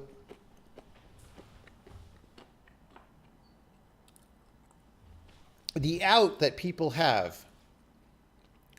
that somebody just said in chat, is, oh, you didn't follow the paradigm correctly. That's why you're not getting the good results, right? Anybody selling you these paradigms always has that excuse. Test-driven design guy said that today. He's like, oh, a lot of people claim to do test-driven design, but they're not doing it right, right? It's just like all the communism supporters who say that, Soviet Russia failed and killed a lot of people, but that wasn't real communism. And, communist China failed and killed a lot of people, but that wasn't real communism. My communism is real communism. It's like the same thing, right? That wasn't real test-driven development. That wasn't real agile. That wasn't real, fuckity fuck, whatever. It's never the real thing, because the real thing that if you define that it's only the real thing when it works and everybody eats chocolate frosted rainbows for breakfast, that time will never happen. And so, yes, it will never be the real thing by definition, because your technique can't produce those results. You'll notice that science never does that. Science never says, oh, if it didn't replicate, if you didn't get this measurement for gravity, then it wasn't real gravity. It's like, no, if you do the measurement, it's replicable. You get the same result always, right? Yeah. I don't know, man.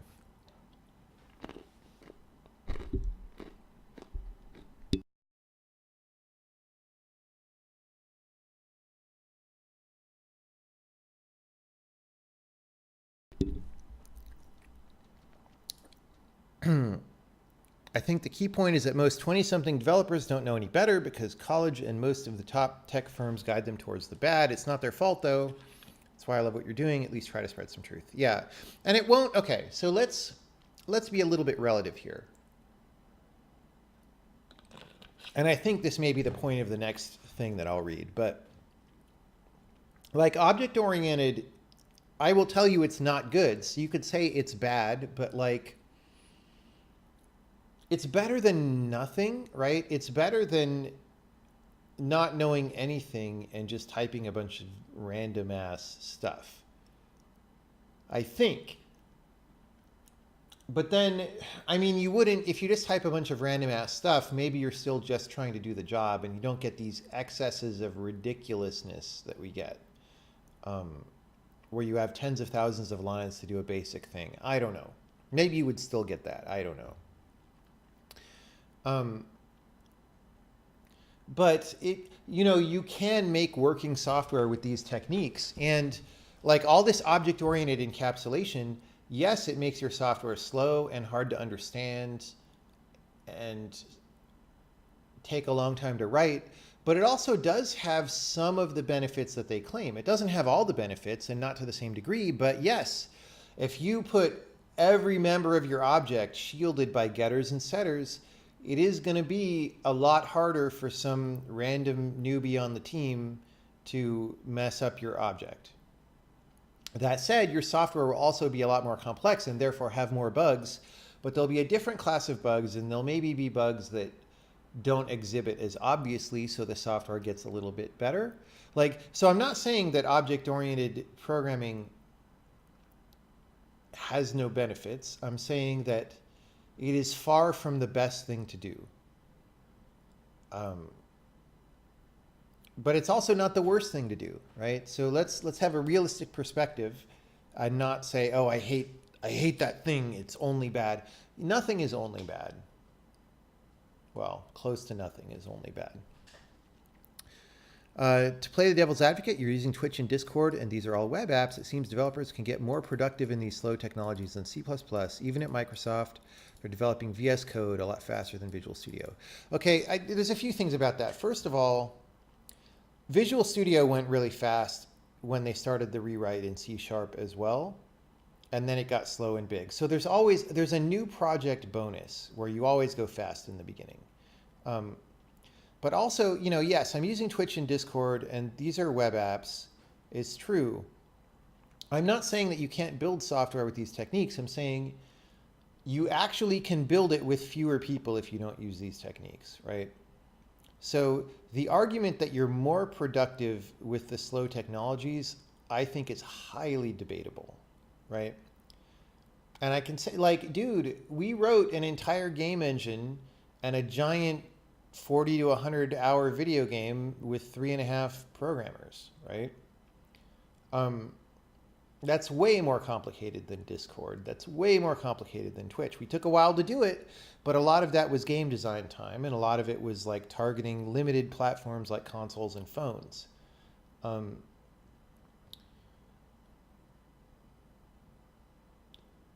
That's the thing. Like, a video game is so much more complicated than Discord, like a high-end 3D first-person video game, that I'm just not impressed by the complexity of an app like Discord. It's not that interesting. So, I mean, it's fine. I'm glad that they made it because we can use it for our elite frequent flyer lounge, which we're getting value out of.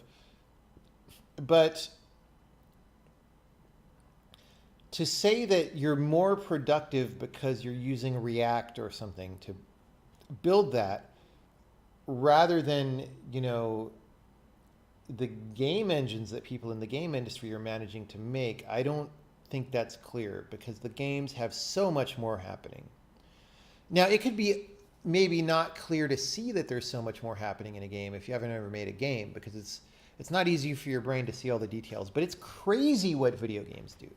It's bananas how complicated video games are. The other thing to say is what I said earlier in the stream, which is just that I do agree, actually, that it is easier to be productive in these newer languages than it is in C++, but I don't think that most of that has to do with the languages being higher level or garbage collected or having looser type checking. It's because C++'s libraries don't help you do anything. And the libraries of these modern languages do help you do the things that you want to do. That's the difference. It's not the only difference, but it's the biggest one. It's the first eigenvector, right? It's the largest eigenvalue difference. So, in your singular value decomposition of the problem, there might be a lot more eigenvectors, but the biggest one is the libraries. And so I don't know why C++ has such a problem with that, but they do. So that's my opinion.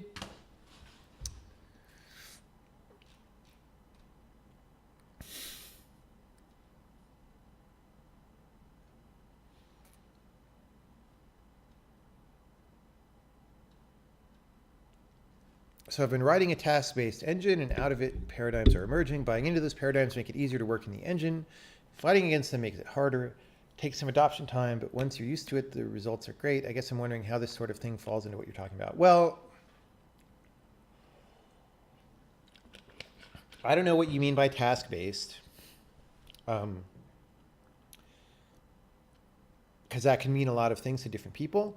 Sometimes things work out great at a low level of complexity and fall apart when you really stress them with a lot of entities or a lot of data or highly complex gameplay code.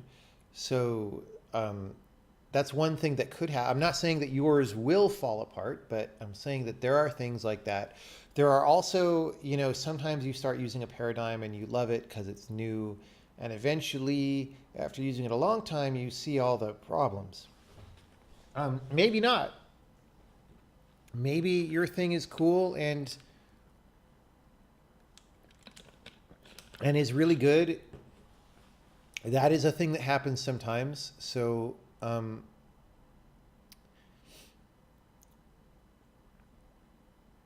I would have to say I'm not sure how it falls into what I'm talking about because I can't, I have no detail about the system that you're talking about. So I certainly can't comment in any direction about it.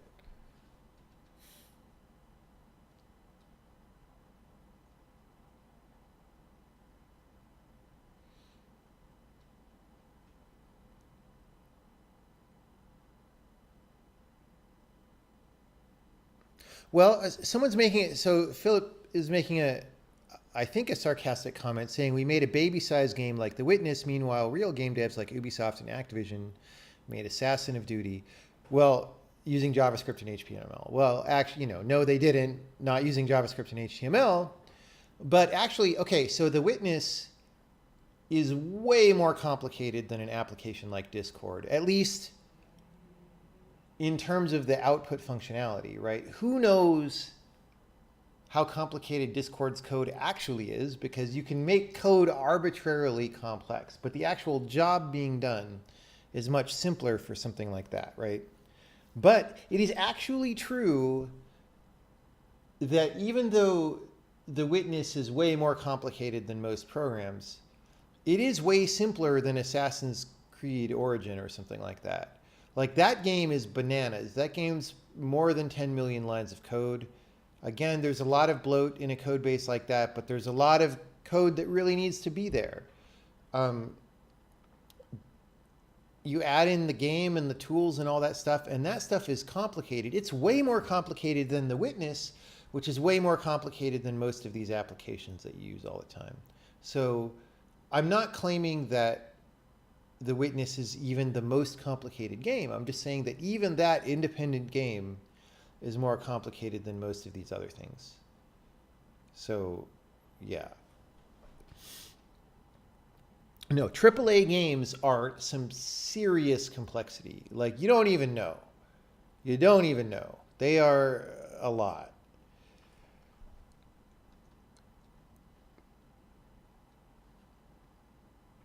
find that it's hard to talk about things like productivity because you can't really put a number on it, especially when you're talking at the programming language level. I agree with that.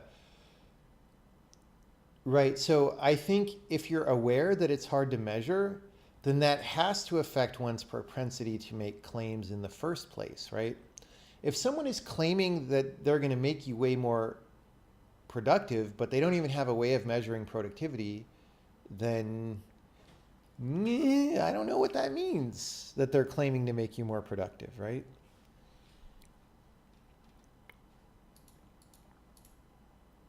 All right, that's enough ranting for a while.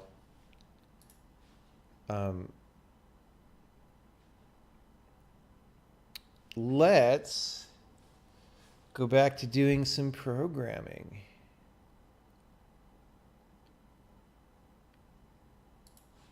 I was just checking out the Discord private chat for a bit.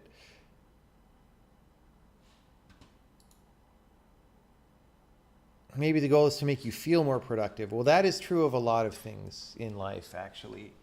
Like a lot of corporate services, not even talking about programming, but just like, will make your company more efficient is really just placebo, right? It's to make the company feel like it's doing things to become more efficient and to satisfy that need. Okay, so we did all these things. Next, I'm just going to frickin' paste all this stuff, not all of this because this is already in C++, but paste this stuff into the compiler. And we're going to start, because the compiler needs to do this too.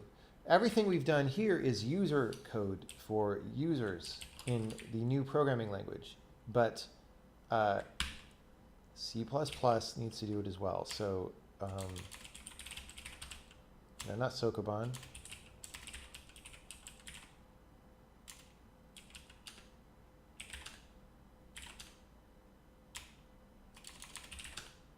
Okay. Blah, blah, dee, blah. Find Windows kit root. Dude, it's going to be so weird. God. Okay, char star, find Windows kit root. Going from this language to C++ is going to be weird. Because the strings are different and...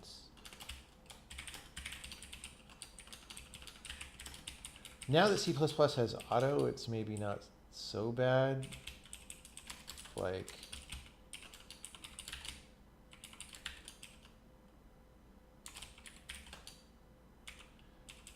Return null.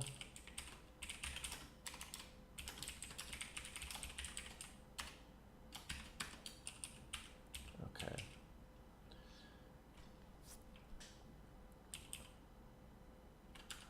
This is really weird, like turning this into U16 buffer length, going back the other way where the type is split on both sides of the name. It's like, what?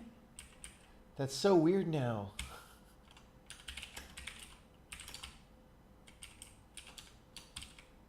I didn't make buffer length.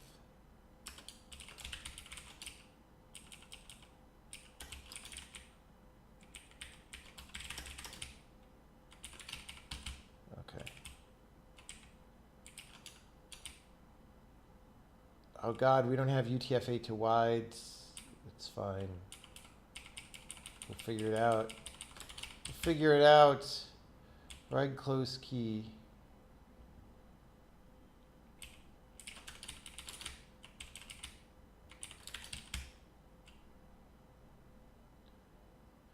I guess we could check that the type is SZ, but I don't know if I totally trust that.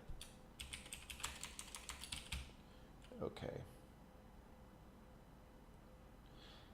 Well, we should compile, and I guess it's going to complain that these aren't declared unless there are earlier syntax errors, which there likely are. Look how long it takes to compile this, man. UTF-8 to wide, identifier not found. Oh, lowercase null.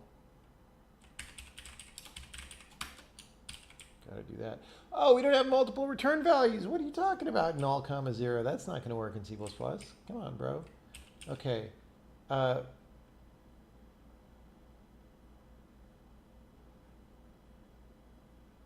int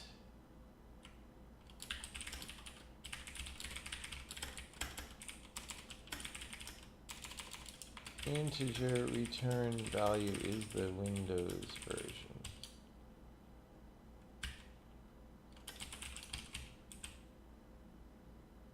Okay. No, actually, let's do it. If I'm going to do one return value in pointers, I like doing it both, because then you can name it and so forth.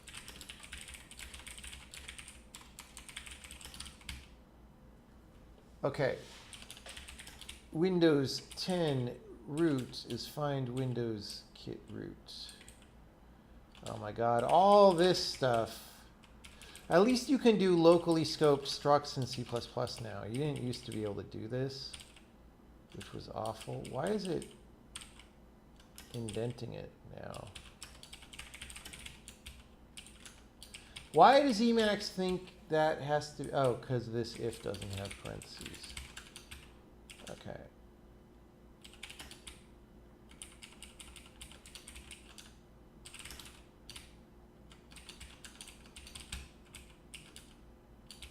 Oh my God. We don't have visit files here, I don't think. Oh, this is going to be bananas. All right, well, we'll just port it as much as we can.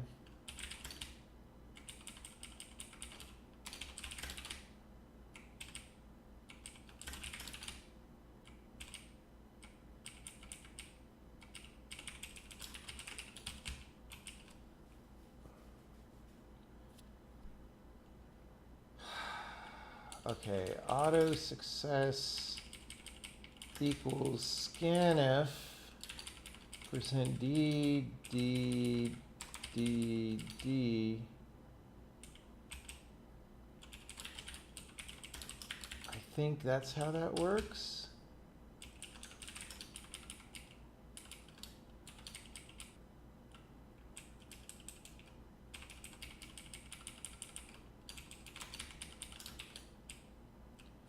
Oh God, we're not going to have any's.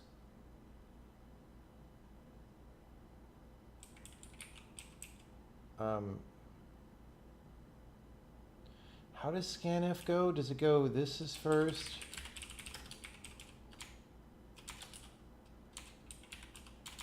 Is it like this?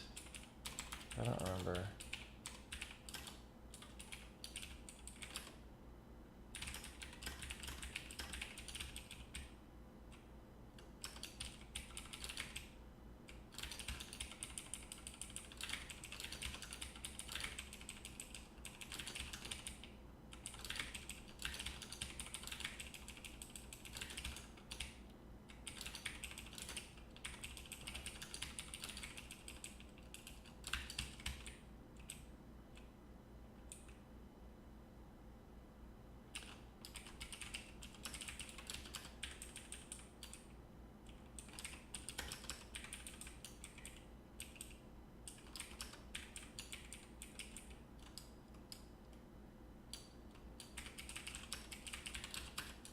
Okay.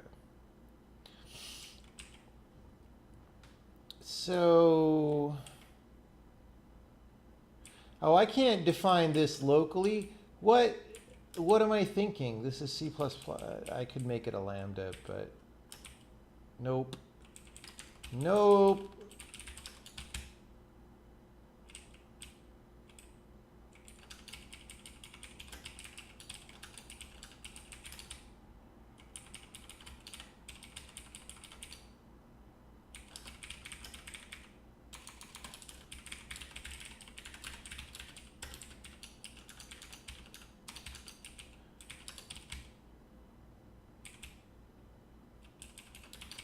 Oh God. Okay, one peril of porting things is that data will be uninitialized because it gets initialized to 0 in our nice new language.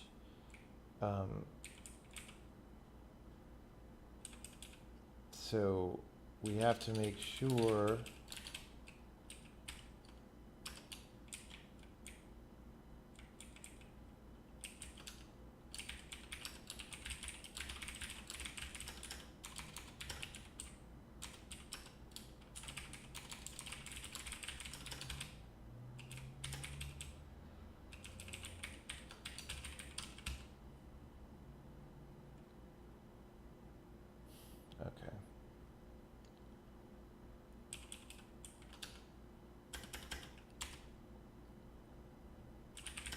Otherwise, Windows 8 root, and we do the same stuff. No need for the ampersand for scanf. What? You don't give it a point. What? How is that possible? Oh, is it because Verarg sort of has the pointer? Dude, that's how long it's been since I called scanf. I used to know these things. Oh, and it's scanf, by the way, because scanf is for a file.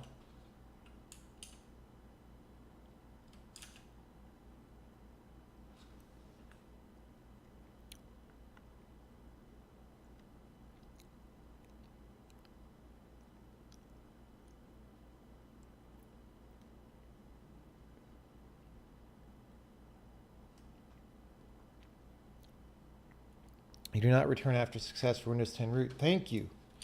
That would have been a bug. That would have been a bug. Okay.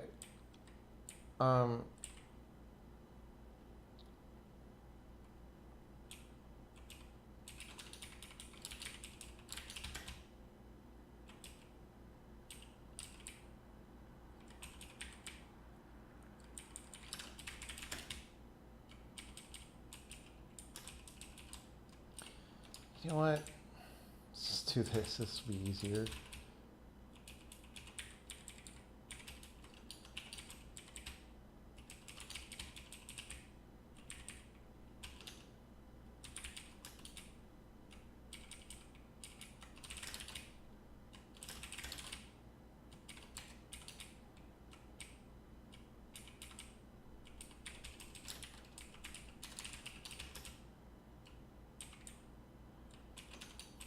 Okay.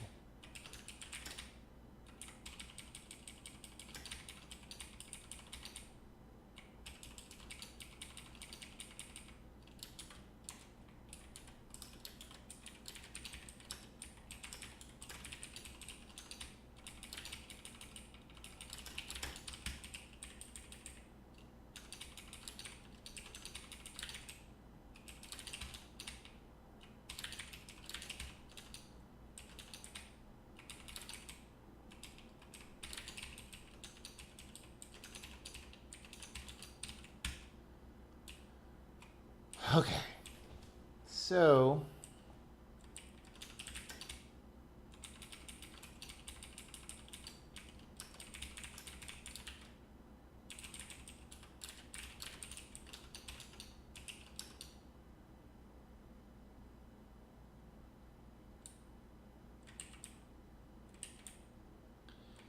the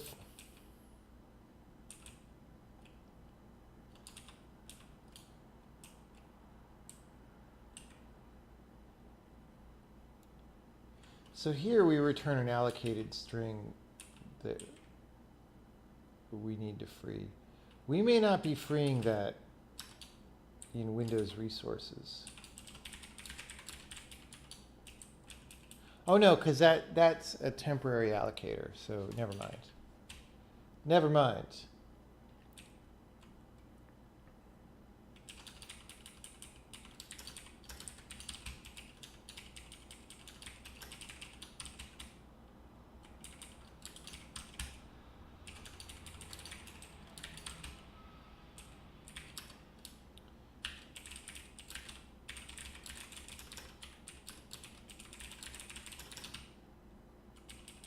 We will remember to return this time. And down here we'll say star Windows version return equals 0. Okay.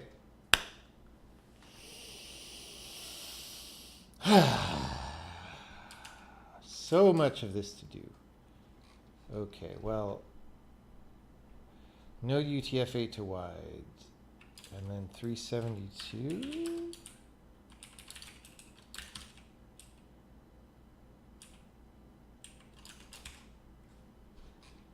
And then 391. Oh.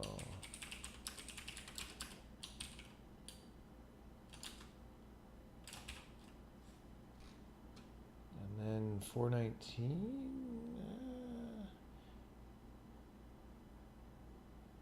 Cannot convert. Wait, what?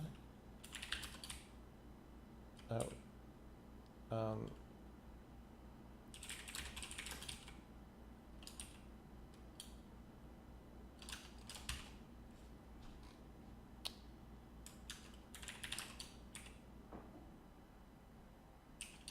Oh, this is data dot.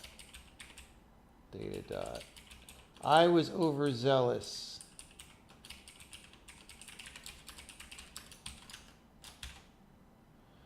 Okay.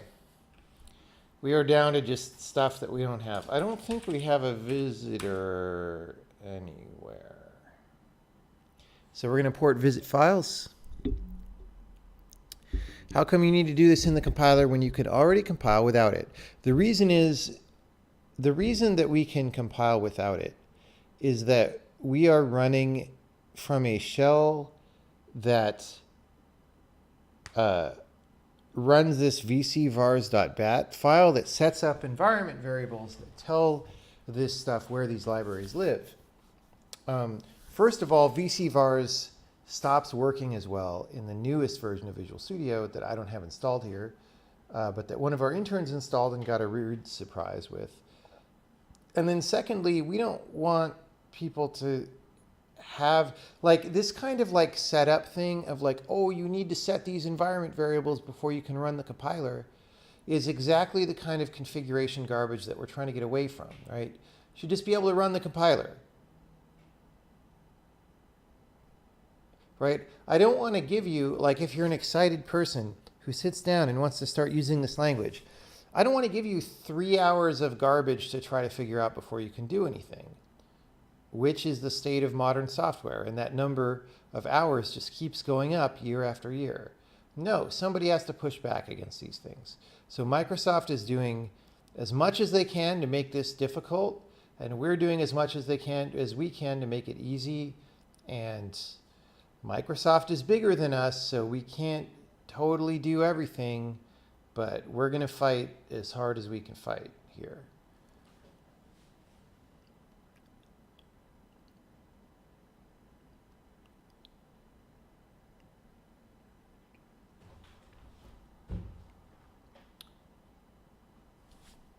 All right. So yeah, we're doing Windows Kit stuff, but this is in C++ now. So we did the version in the new language. Everything works in the language. Now we're doing the version that's going to be in the compiler, and we're just porting it straight back. And I'm going to say,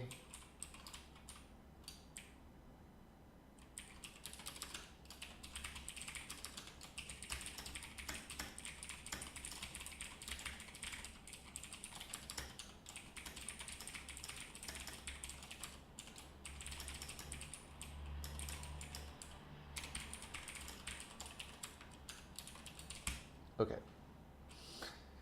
So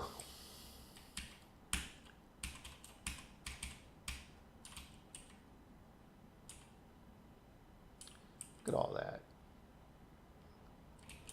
We're not even like halfway done. So we need visit files.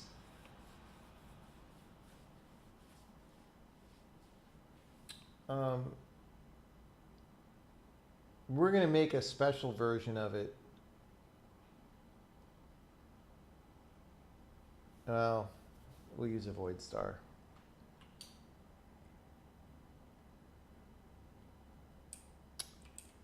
What a pain in the butt. Void star data.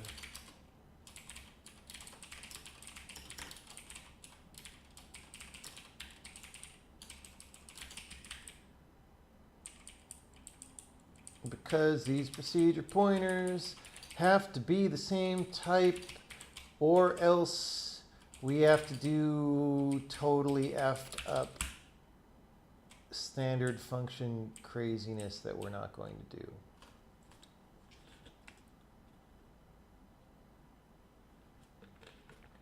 Okay.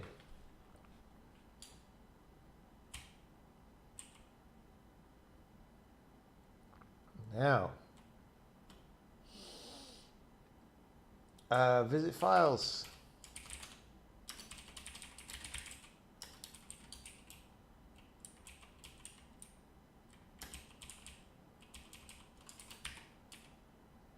Oh my God, by the time this is done, we're gonna need like file exists. We're gonna need all these things. Okay, let's put visit files up here.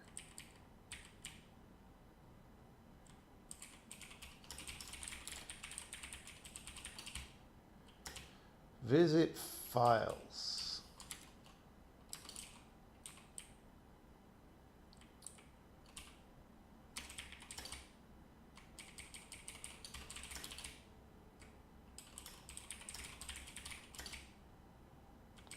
User data is a void pointer, which is more limited.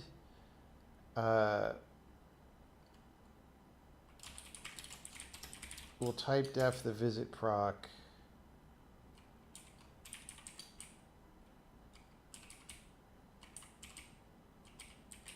So visit proc.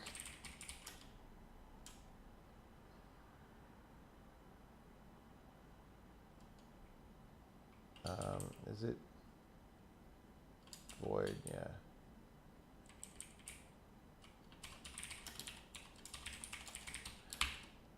Dude, it's been so long since I've done this, but I think this is right.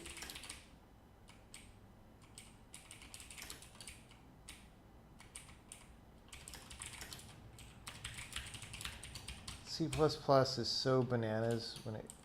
Is this correct? Someone tell me. But I just haven't done this in so long in C++.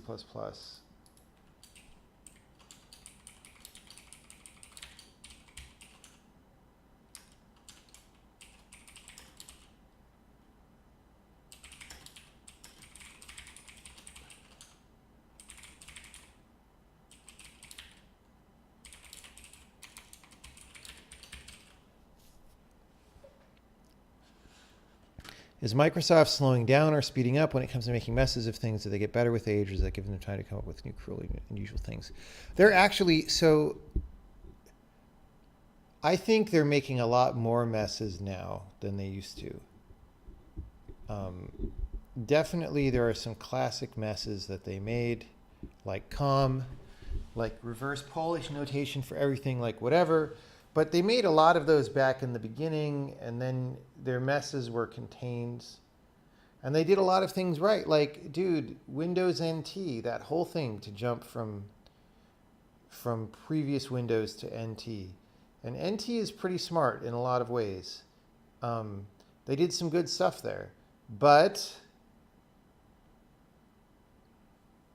we're on to this new generation of programmers that have no idea how anything works, and they're writing all this software now, and it's a little bit of a disaster.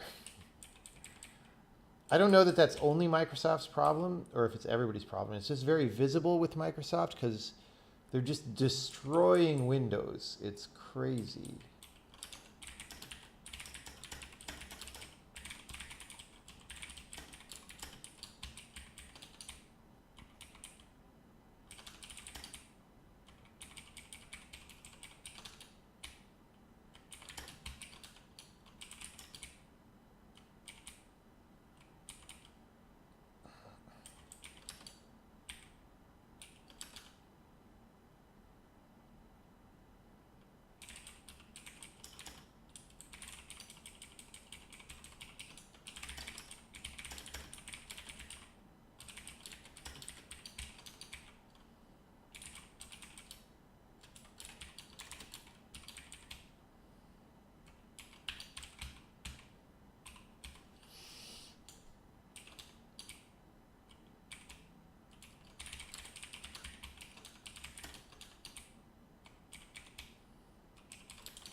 We don't have concatenate.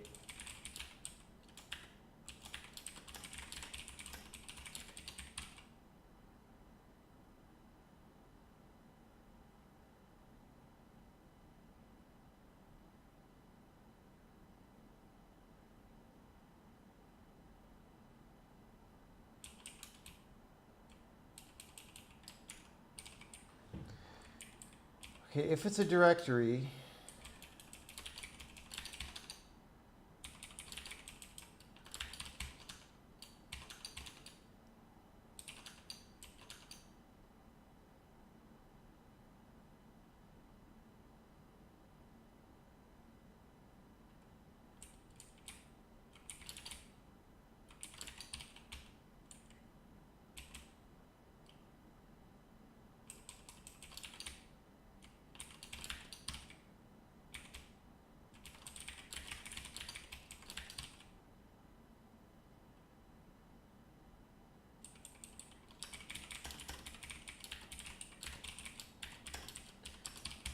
okay.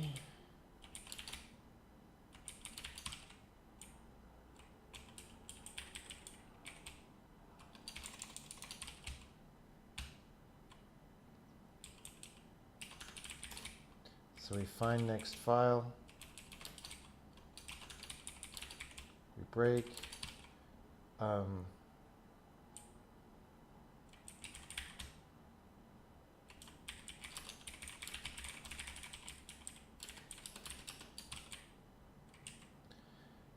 Okay, dude, I have no idea.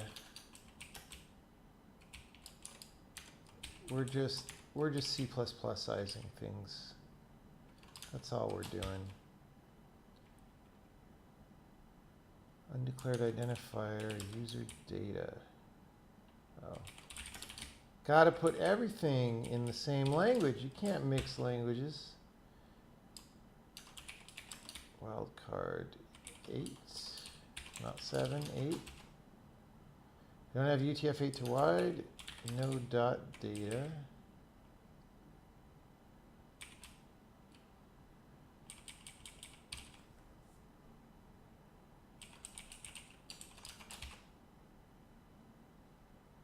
Failed to specialize template.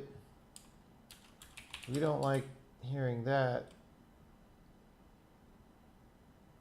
I think that's just because this failed and it's not good at propagating the errors.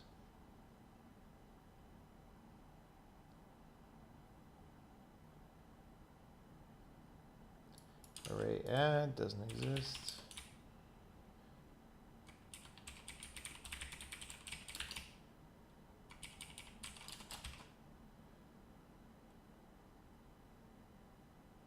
Okay, so I think we just need UTF-8 to wide and wide to UTF-8s, which we probably already have under a different name here somewhere.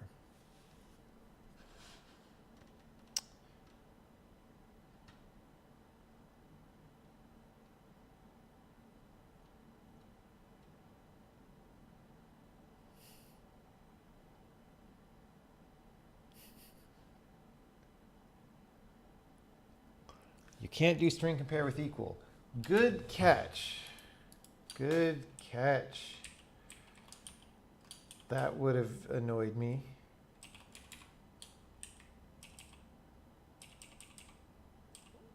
Where do we do string compare with equal?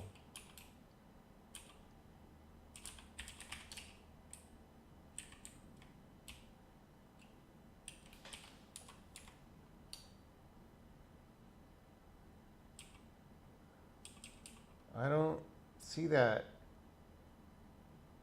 anywhere.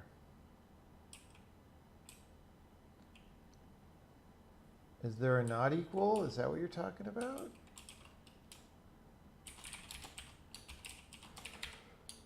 Ah, yeah, okay.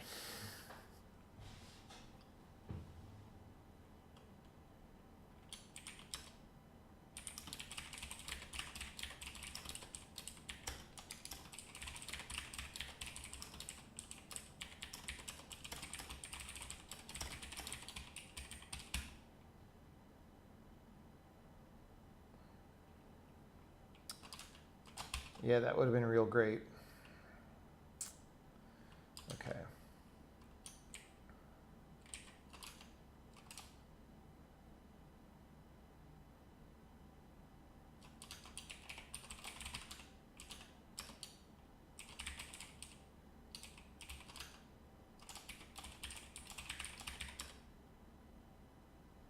Okay. Oh. Oh, we just call this directly all the time. So maybe we port those as well.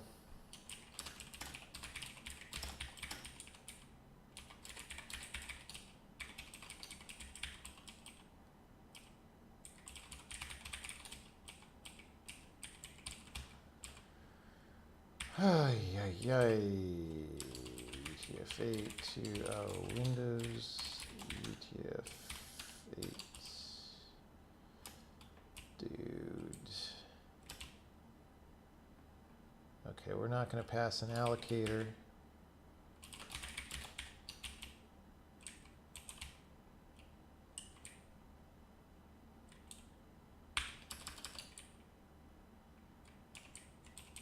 No Beastmaster. We get rid of Beastmaster. Okay.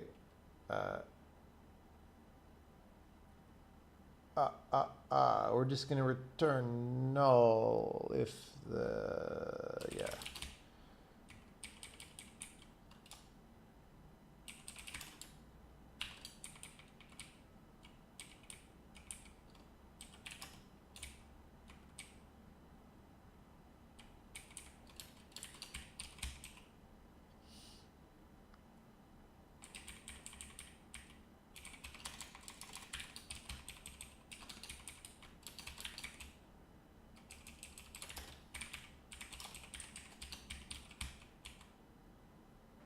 We have to be careful with the return value of this because it's null. We can't use it in all the contexts that we would do empty string.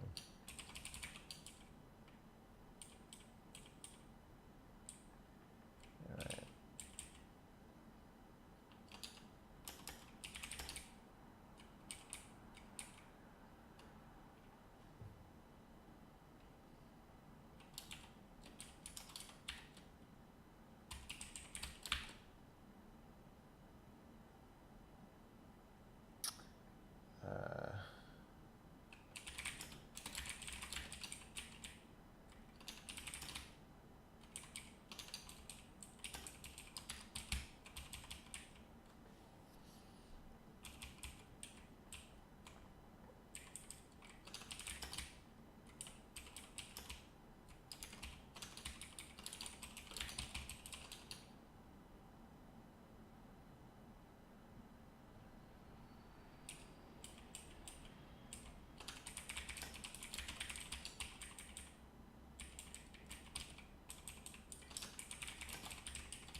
Okay.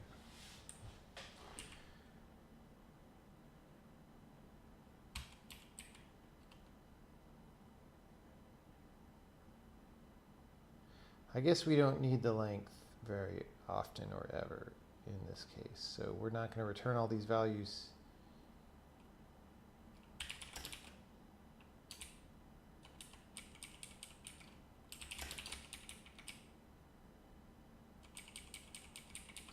We're just not going to be as flexible.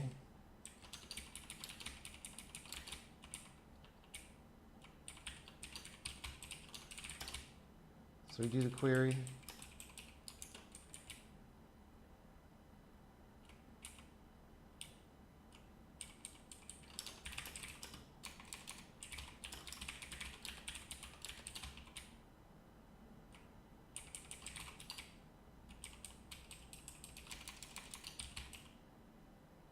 Oh, including the zero termination. All right.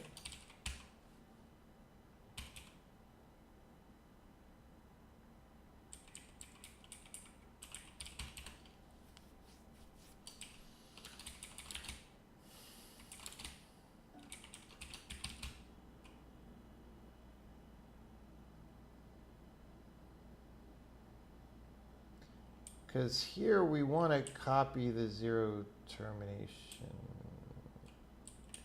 Oh, no, we want -1 here. -1 means it's zero terminated? Yeah. Remember, that's how it was before. Okay.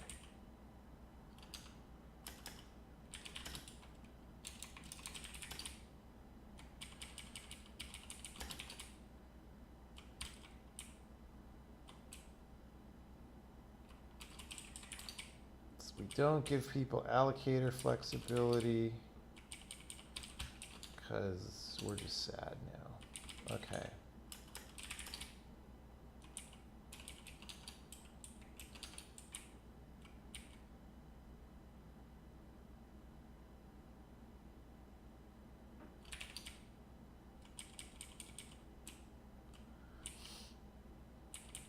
I think we cleaned this up. I don't know why that comment is still there.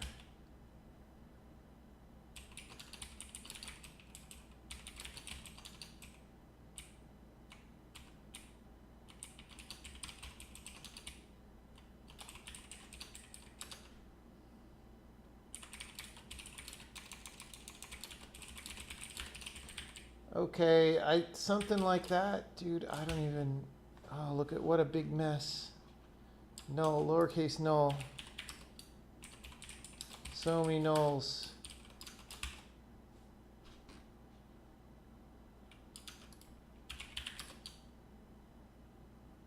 Cannot be used before it's initialized.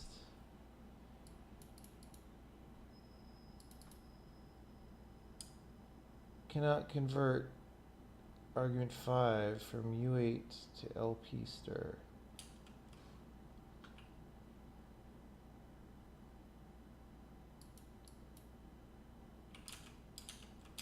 Which one is this? Line 370.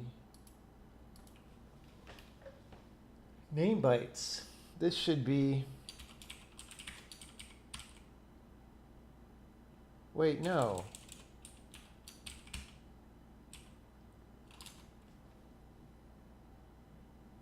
To LP stir. Is LP stir. I don't know. That's like something different.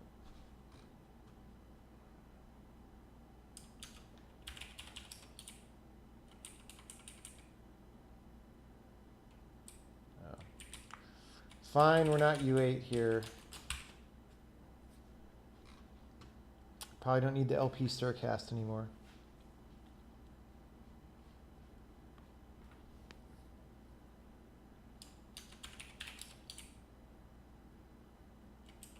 This is probably S16 or something.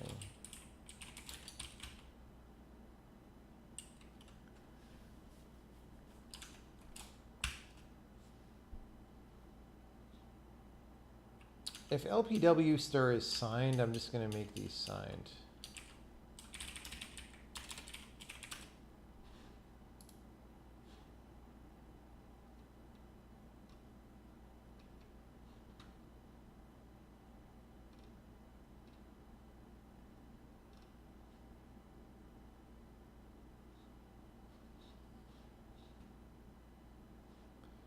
I guess we can use W-char-T. All right.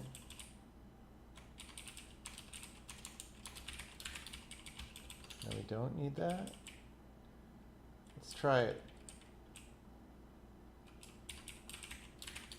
Or I could use capital W-char. So many choices. So many choices. All right. OID UTF-8 does not take 1 arguments.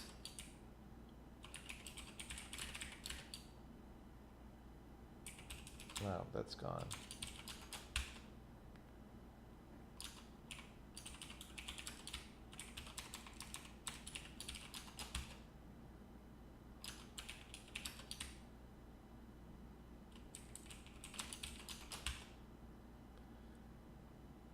Red query value X cannot convert to LP byte.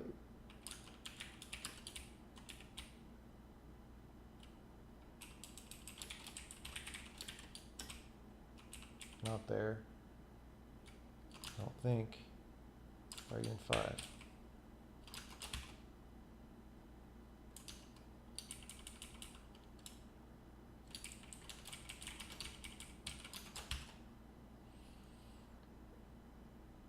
Same thing. 484.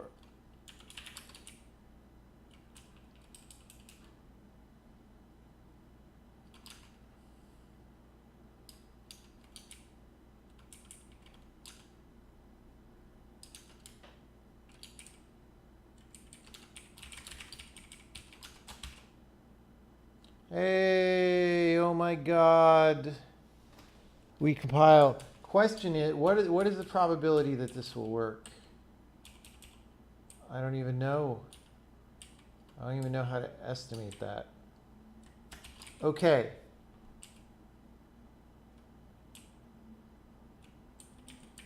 Here we go.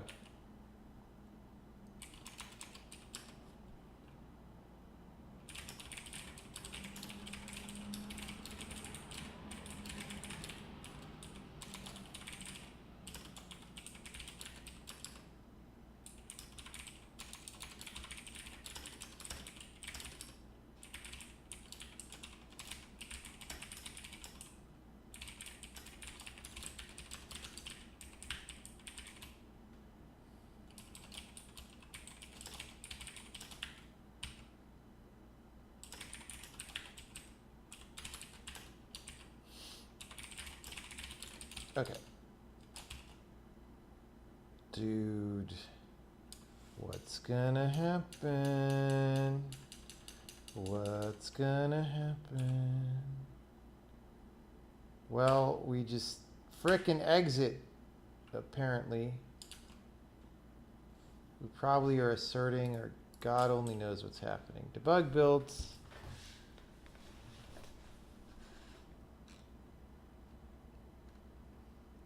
Do I intend to support something like the language server protocol early on for things like linting and code time compiler passages? No!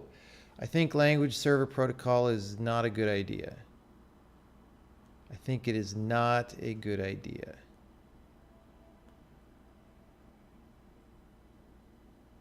I don't like any of those things. I don't like code time compiler messages. And we give you linting at compile time, so I don't know what you need that for, honestly. And like someone says, I'm sure that somebody else in the world will do the language server protocol or do a language server protocol implementation. It will not be me because I think it's a bad idea and it's not the kind of thing that I wish to support. So that is that.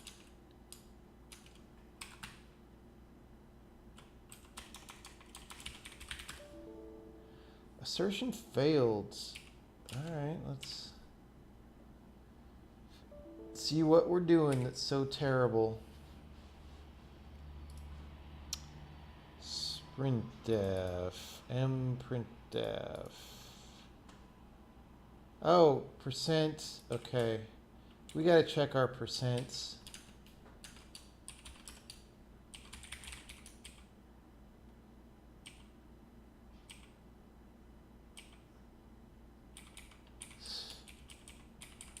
Someone in chat probably said, hey, fix your percents, and I didn't see it.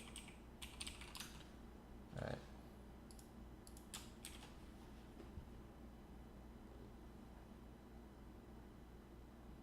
You hope it's better than Scum? I still haven't played Scum. I did buy it. Okay, well that wasn't the only problem. I'm supporting the developer, but man, it just looks so boring. Like, how hard would it be just have a real big crafting pyramid where you can eventually live like Grizzly Adams in a log cabin? Like, that would give you something to do for enough hours that you would run into other players and stuff, right? But like, that doesn't seem to be how it is.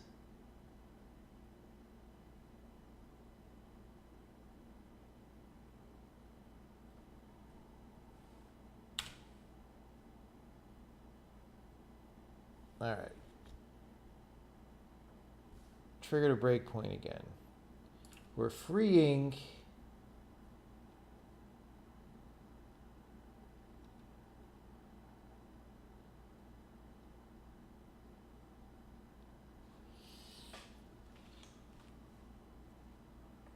Are we like double freeing this?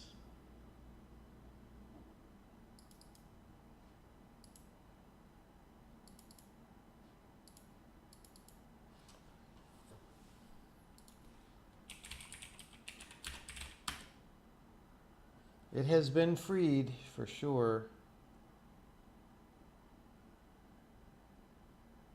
That's weird. Maybe visit files is doing that? I don't know why visit.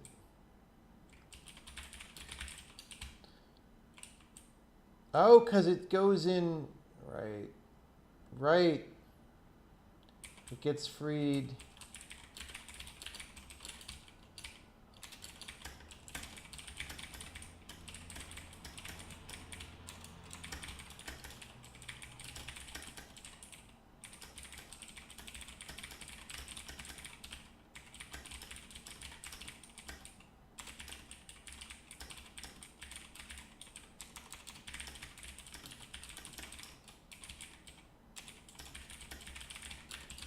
All right.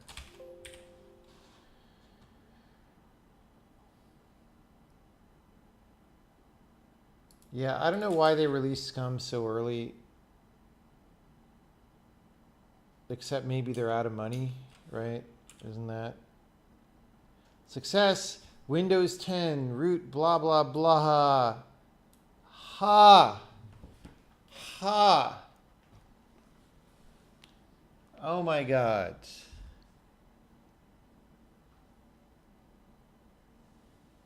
Okay, that's only like a third of what we need to port over to C++. But I think we'll do that tomorrow. We're definitely in the home stretch. Find Windows rootkit, yeah.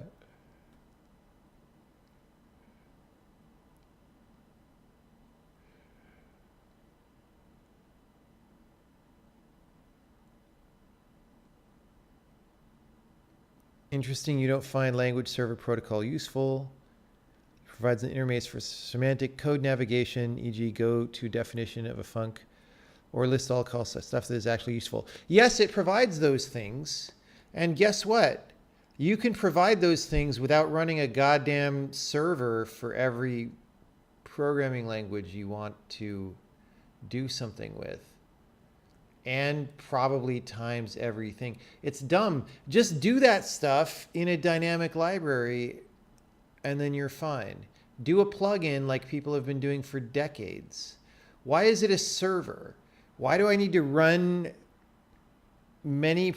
Okay.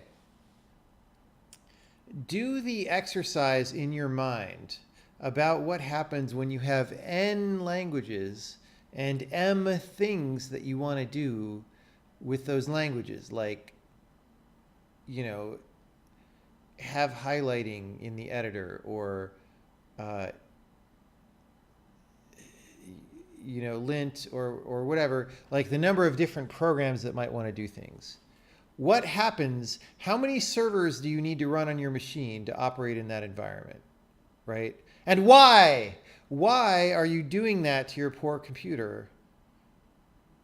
It just doesn't, and you're turning like a normal, now instead of programming a normal thing, like I'm going to pass some information to you to like lint your program, now you have to debug a distributed system while you're developing that, because now everything is networked. It's the worst idea in a long time.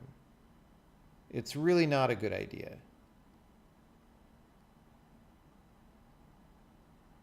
Yes, the functionality is useful, but nothing about that functionality requires a server. Zero things about that functionality require a server.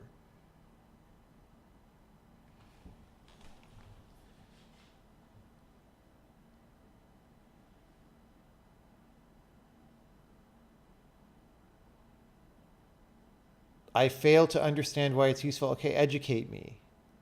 Educate me why it's useful. What's my top of the line worst ideas in a long time? Definitely the Visual Studio COM interface for finding out what folder the library it's in is the worst idea in a long time. I think the point of it being a server is not all editors are written in C. VS Code is basically written in JavaScript. Yes, but that doesn't mean anything. Any language can write a binary file to disk, so nobody has any excuse for not interfacing as a dynamic library. The reason that, oh, I'm writing in JavaScript, therefore you have to interface with me as a server because I don't want to, I'm just shitty and don't want to talk the language that programs have talked for decades because I don't want to work that way. Fuck you. You're making everybody's computer slow. Stop it, right? Just do, you're turning everybody's supercomputer into a molasses ass pile of slow crap. Just stop it. Stop it. And you're making software more complicated. Just stop. Just make a plugin like everybody else. Get some discipline. Sit down. JavaScript has so many libraries. Write the library that lets you save out a DLL that boots into JavaScript, and then make that frickin' plugin and you're done. And we don't need any of this garbage, and then computers don't have to be terrible or as terrible. They'll still be running JavaScript, which is a problem. Like what? How is any of this hard to understand?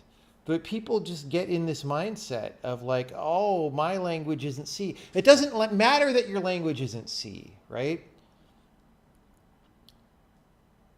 It's a DLL, or shared object, is a protocol for communication, right? There's a calling convention that everybody knows what that convention is, just like a network protocol, except not over the network. Faster than over the network and more efficient than over the network. But otherwise, it's the same thing. If you can talk over the network, you can talk to a DLL. It's the same thing. Just do it.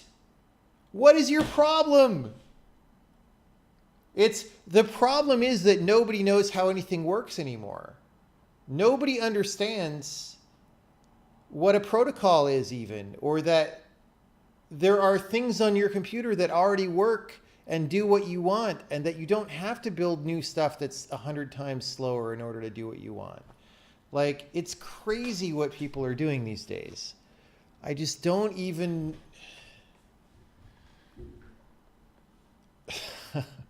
it's a good thing that it's a little bit amusing to me. Otherwise, I would be very depressed at the state of things.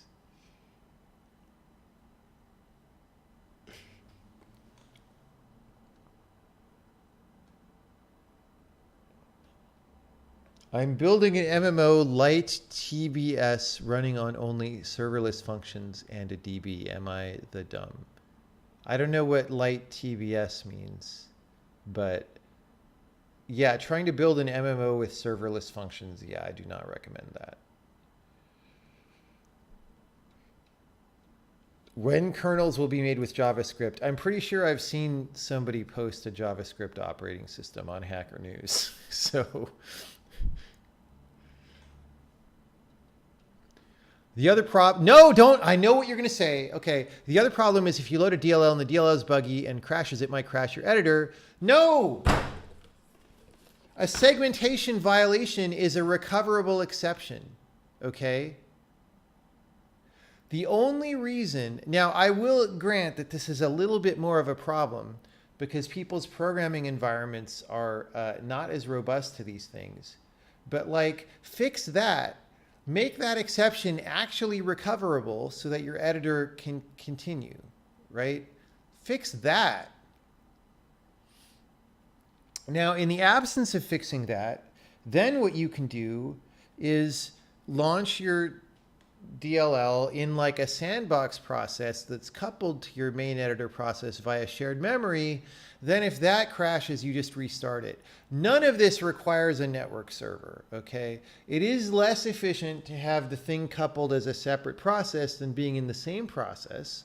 But then just do that, and then at the next Linux kernel group meeting, say, hey, you know, we've got this use case where we really would like to have more robust recovery in the case of a crash. What can we do about that? Okay. That's the direction that design should go. Okay. It's bananas making things a server. There is literally no good reason for it. Literally and figuratively. No good reason for it. Doesn't a DLL cost a little each call? It costs a lot less than sending a network message. Dude, a DLL is like an indirect jump. A network message is a kernel trap, okay? Weigh those against each other.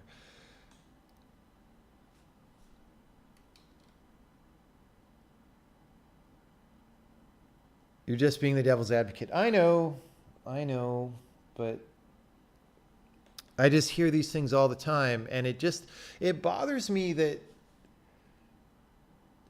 so people believe these things, like, oh, we need to do it for error recovery, or, oh, we can't do this because we're JavaScript or something.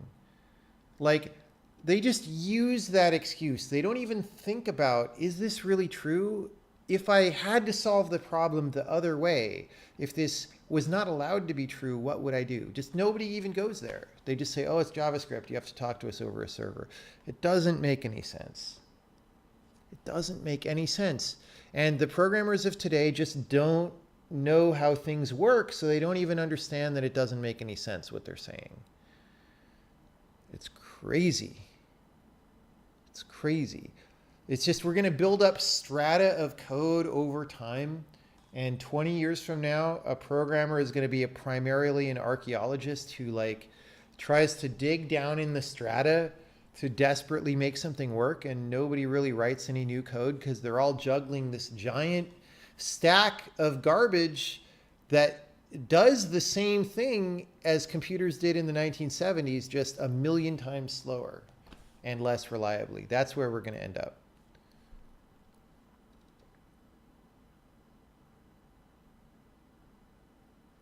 From a perspective that LSP already exists and is supported in every major editor, would I not support it despite its use to many people like yourself who expect programming environments that support this kind of information? I will not support it, no. I put my foot down here. I will not contribute to that garbage. If other people want to do it, that's fine. You have your right to do things the way that you want to do them. But no, I will not write the code that interfaces with LSP. No, never in my life will I do that.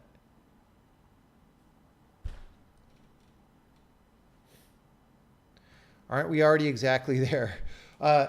It's pretty bad today, but it can get a lot worse. It can get a lot worse. And it will if people don't change what they're doing. So,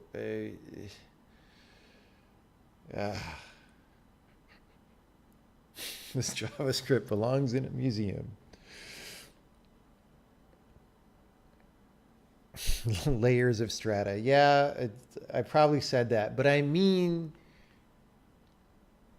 many, many, many strata situation. What the fuck is language LSP, someone asks. Be glad that you don't know. If you don't know what LSP is, be glad that you don't know.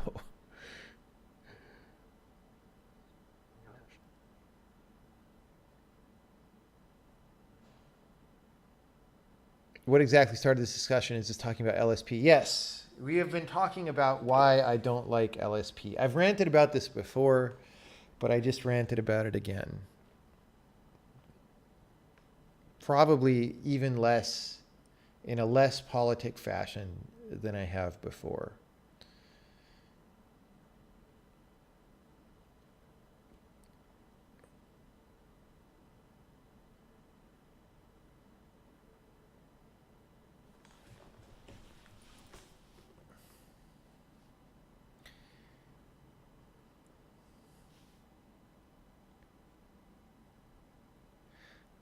Someone's saying, I am really closed-minded. It can be a good thing, but in this case, I believe you make wrong assumptions. Well, instead of just, you're saying very general things like I'm closed-minded and it can be a good thing. You have to explain to me, I've said to you why I think it's a bad thing and why I think the claimed benefits do not actually exist.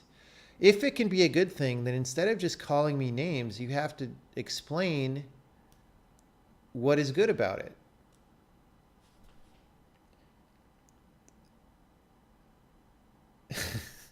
So, I mean, I haven't even gotten into all the bad things, like how much harder it is to author and debug a distributed system than a non-distributed system. Like I said that, but I didn't go into detail about that, and I'm not going to, because we're already at the edge of our rope here. But you have to, you know,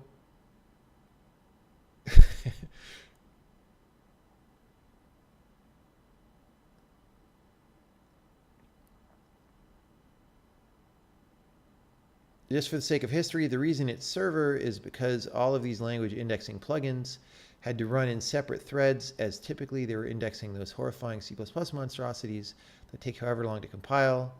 Hence why it was designed as a server that would index the project and run outside the editor. I don't understand that at all, because it's always faster and cleaner and easier to author and debug if that thing is present in your process than if it's on a server.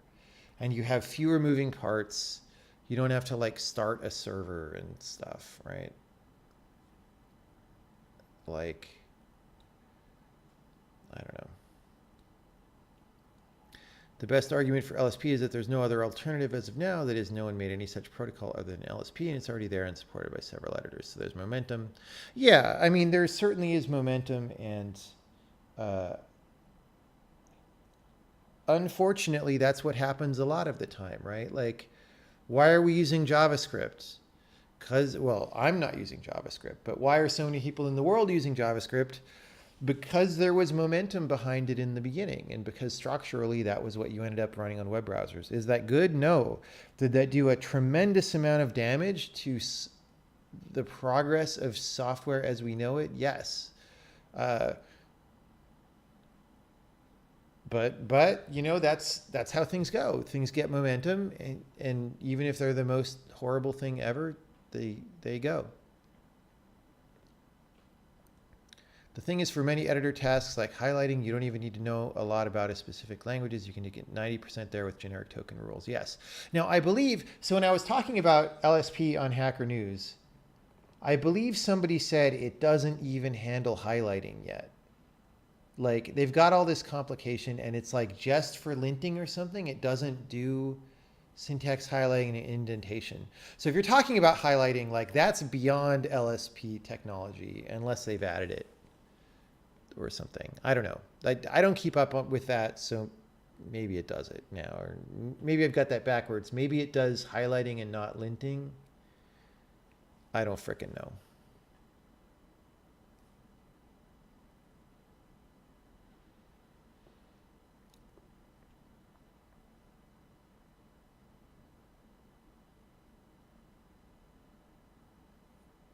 I think improving the reliability, speed of building native code will encourage people to use native code more. When JS code bind to native code, they tend to cause build problems, and I think this is the reason why LSP was made. I mean, I don't program in JavaScript, so I can't speak to that. I don't know what the build problems are. Everybody has build problems in the modern world, so I don't doubt that there are some. But I don't think that's a good excuse for crowding up everybody's computer in the world. So, you know.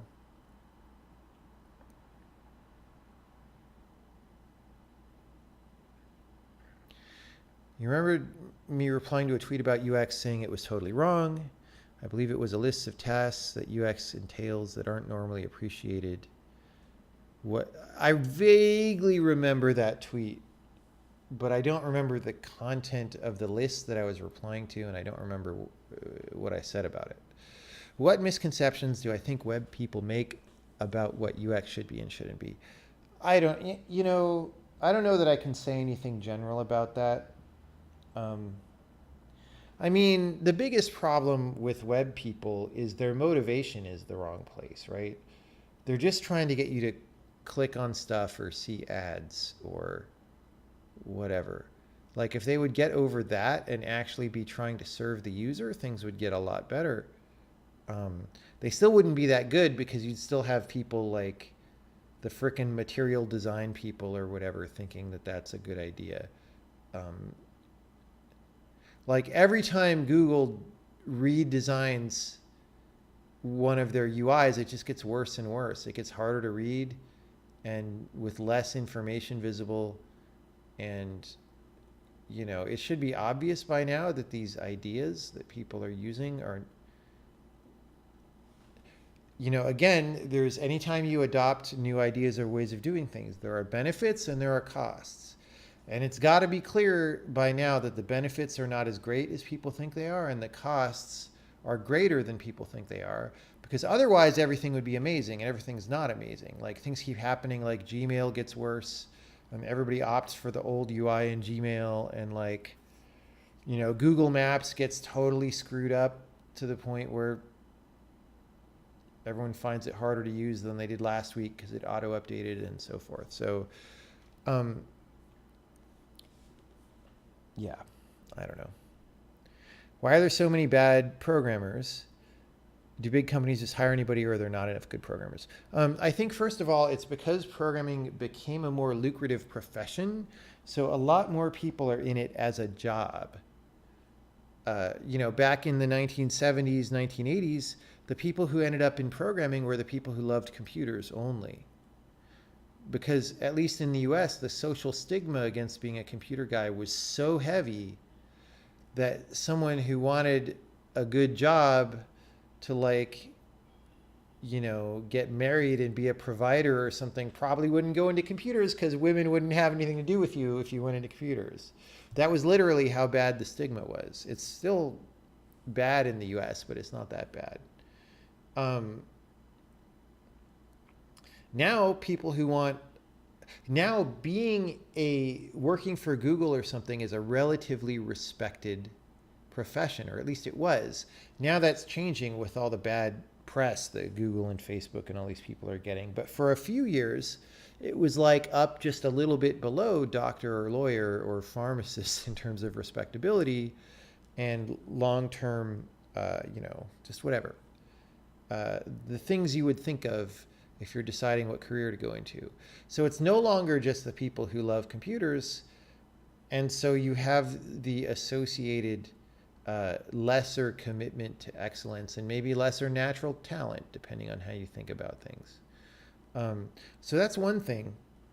And then also, we've just had, because there have been more and more people in the field, there are more ideas flying around about how you should do things. And Sturgeon's law applies just as it applies to everything. So most of these ideas that people are saying about how to program well are not good.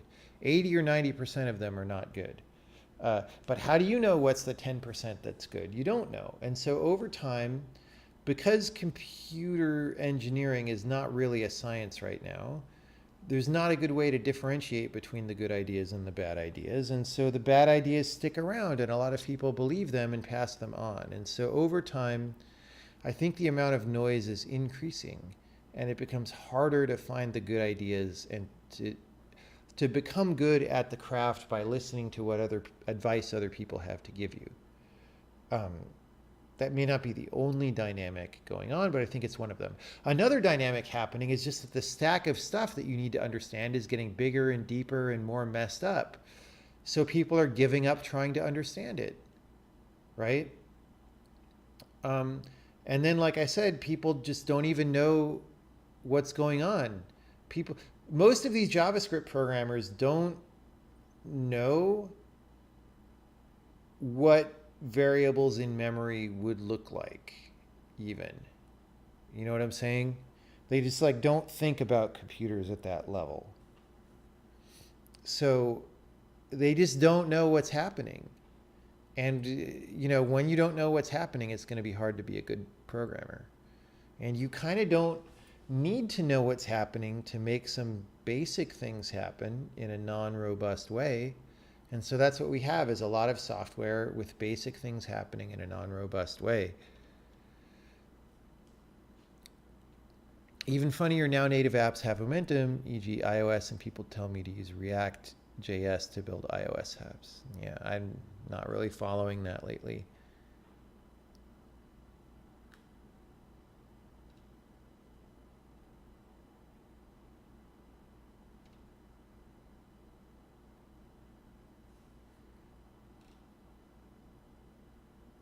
Curious about my thoughts on text editors. Did I stick with Emacs and kind of stick with it, or specifically chose it for a set of features? I started using Emacs like probably in like 1991 or 1992.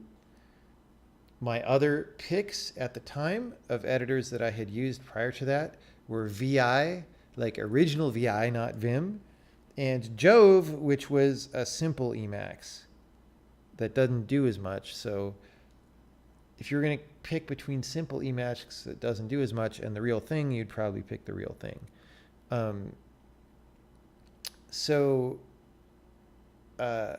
Yeah, I just still use it because it's easy to use for me, because I know how to use it basically. I don't use that many features of Emacs actually.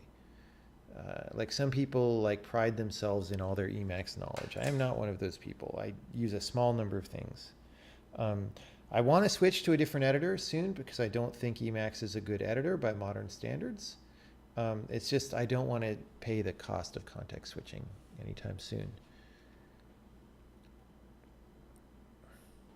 Is there a name or documentation on this movement within software development of writing bad code? Yeah, I don't know. I think it's like most of the things that most people are doing. I don't know if you need a movement for that. Material design was a mobile-first UI philosophy where you were forced to have big elements with low information density because 5-inch screens. Yeah, everybody did that, including Microsoft. And now Windows is plagued by this, right? So if I go settings, right? Like, look at this. This is like Microsoft's design now. And they didn't even succeed at selling mobile devices to anybody. So they just screwed up their main operating system for no reason. Like, there are multiple things wrong, okay? The usage of space is wrong. The covering up my entire screen is wrong. The monochrome icons are wrong because it reduces recognizability. At least they're not all embedded in the same circular square shape like on iOS. Okay, that makes iOS icons less recognizable than any icons on any other operating system. I wish they would change that, but they have... I know they know it's wrong by now because they have UX researchers there. It's just they have too much pride to change it, I think, or something. But this is... monochrome icons is still bad because you don't... the color part of your brain doesn't get employed to recognize things. And, you know, I click on one of these, and it's like, what the hell is this? Like, there's hardly any information on my screen, and I have to page through 17 pages. It's like, oh my God. It's like, literally, like, who decides that this is better than the way Windows used to be? How do you possibly look at this and think it's better than the way Windows used to be? It's crazy. Your buddy just learned JavaScript and jumped ship from his sales job.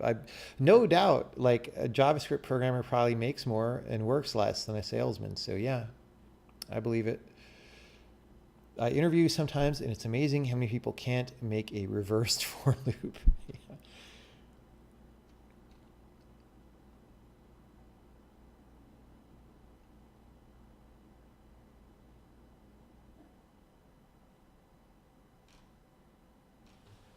Just realized that the people petrified in the Sokoban rocks are because of the druid's ability. Interesting touch. Yeah, we got something going on there. Windows XP settings looks much better. Totally, it did. It did, and was more, not only looked better, but was more usable due to the information layout.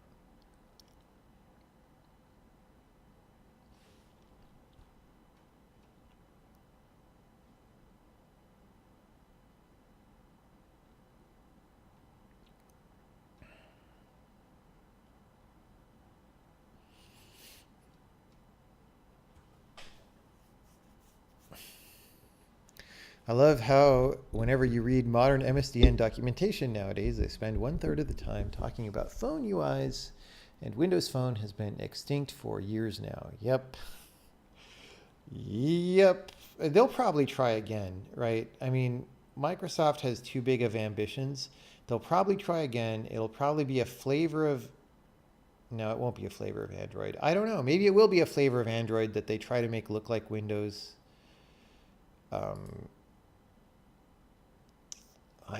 I don't know. There's no way that they don't try to launch another phone.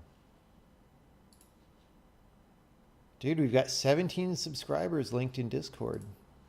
That's a party.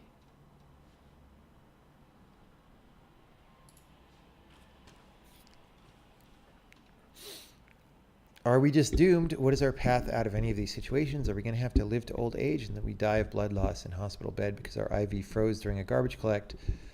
That might happen. That might be where we end up. I do think that we'll at least get smart about some percentage of things, but it may take a long time. Because people still believe, oh, all this will get better. Computers are getting faster. Oh, applications might be a little bit unrobust now, but it's just because we've added so many new features to JavaScript, and in 5 years it'll be all solid. Like, no, it's not going to be all solid in 5 years if you keep doing things the way you are. So, you know, after we've stagnated for 20 or 30 years, and things clearly haven't gotten any faster or not any better, you know, then people will say something. And, you know, honestly, we've already been stagnating for, let's say, at least, it depends on how you define stagnating, but like certainly the last 5 years, there's been basically zero motion in terms of software level of functionality or robustness or speed. And probably, you know, the further you push back that timeline, the more you could argue with it. But I would say, you know, the difference between 2008, when I shipped Braid, which was a long ass time ago, and now, computers were basically the same as they are now. The software was way faster relative to the hardware. The hardware was not as good. It was not remotely as good. Computers today are much, much, much faster hardware-wise. Software-wise, they were about the same speed as today. The software was just as, you know, whatever, which means software has slowed down by hundreds or thousands of times since then. The biggest differences are internet connections were a lot slower back then. And, you know, the internet had culturally not developed as much, so people still wrote blogs back then, and people still posted on internet forums more than they did now. Now everybody uses like Facebook and Twitter. So like these monolithic web apps like Facebook and Twitter hadn't captured the whole internet yet. So it was probably better in a lot of ways.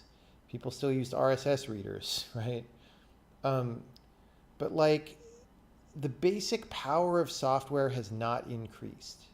We might see a couple of increases soon due to, you know, better use of AI now that we've figured out how to make neural networks do stuff. But that's not going to be due to like any advances in the way that we program. That's just going to be because the neural network guys figured out some stuff. You could have plugged that stuff into 1970s software technology or 1990s software technology or 2000s software technology, right? If you factor out the neural network part from the rest of that.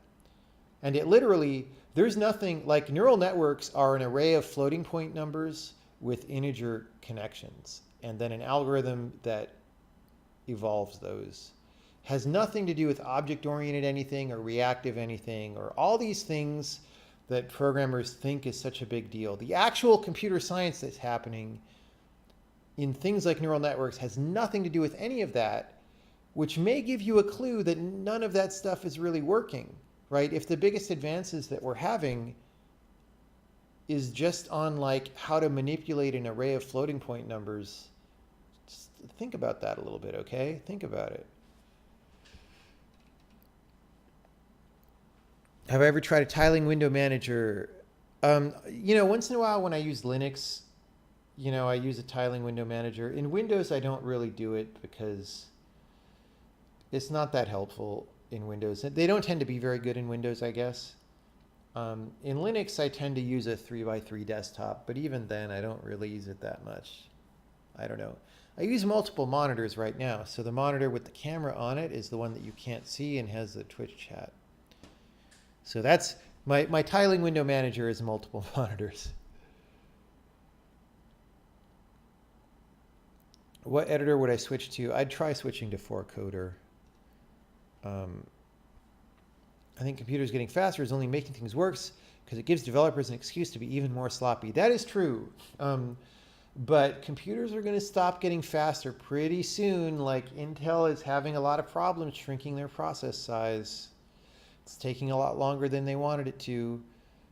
So we may be hitting an asymptote soon in computer speed. It's like when Chrome came up with the V8 engine that runs JavaScript 10x faster than before. Things were good for a year, then everyone started writing really slow JavaScript, and here we are. Yeah. Yep.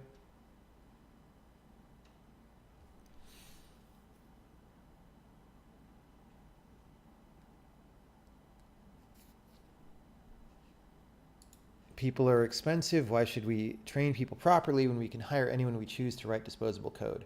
I agree that that's the attitude that people have, but it's actually more expensive because you need more untrained people to write a given program than you need trained people. It's just, I don't think that most people running software companies, most managers in software companies don't have experience with highly trained people. Or really, it's hard to hire highly trained people because there aren't that many. Or highly trained is not the right thing because you might have someone highly trained in some object-oriented BS that doesn't actually help them write good software, right? So you need like skilled people, like with the right skills. And that's hard. And like I've said in other rants, it's not really about quality or productivity at all. Like, programmers at Facebook are dreadfully unproductive, regardless of how productive they think they are. And that is clear because all you have to do is look at the output divided by the input, right? Ignore whatever's in the system. Treat the system as a black box. The output is how much does the functionality of Facebook change from day to day? Almost zero. Input, how many programmers are working on Facebook? I don't remember the number, but it's like tens of thousands. So divide dfunctionality dt by the number of programmers, and that is how much work in net each programmer gets done from day to day. It is a number that is very close to zero. Why? Well, it's because Facebook has a ton of money, so they can just afford to have that many programmers, and that's just what they do. And then they don't get enough done, so they say, well, we need to hire more programmers, obviously, because we're not getting enough done. That is literally all that is happening there. Everything else is just an excuse or a rationalization. So,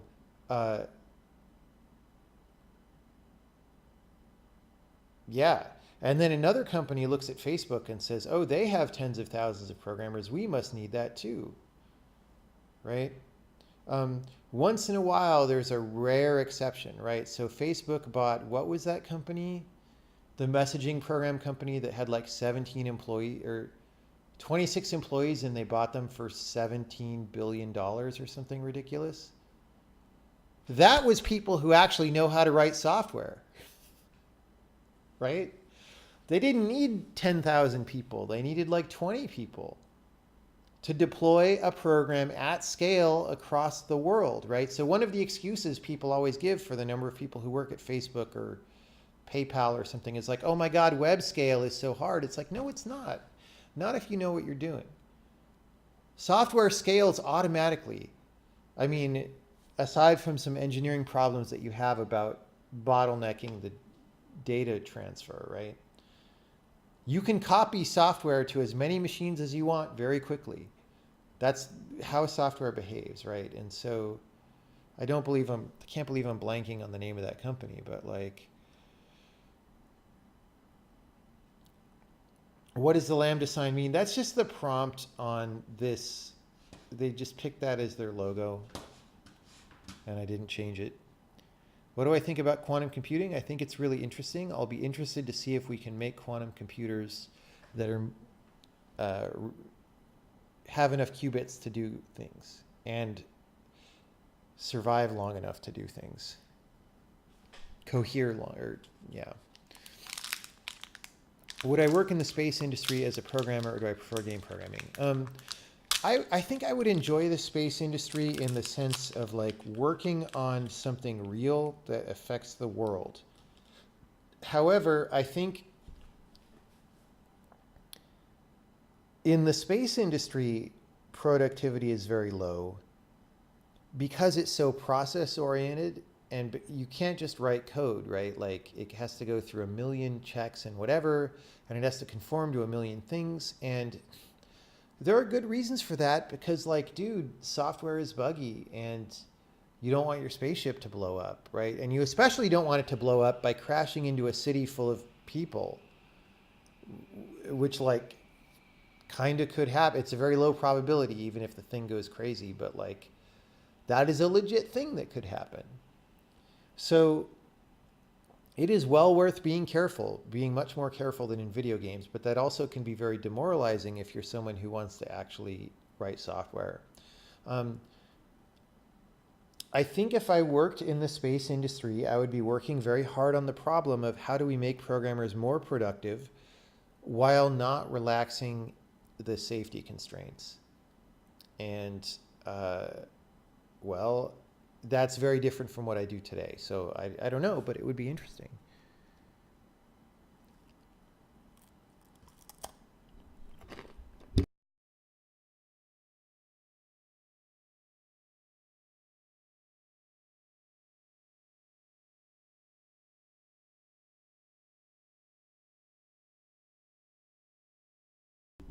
I'm excited at the possibilities of this language for scientific computing and possibly replacing C, C++ in Python R.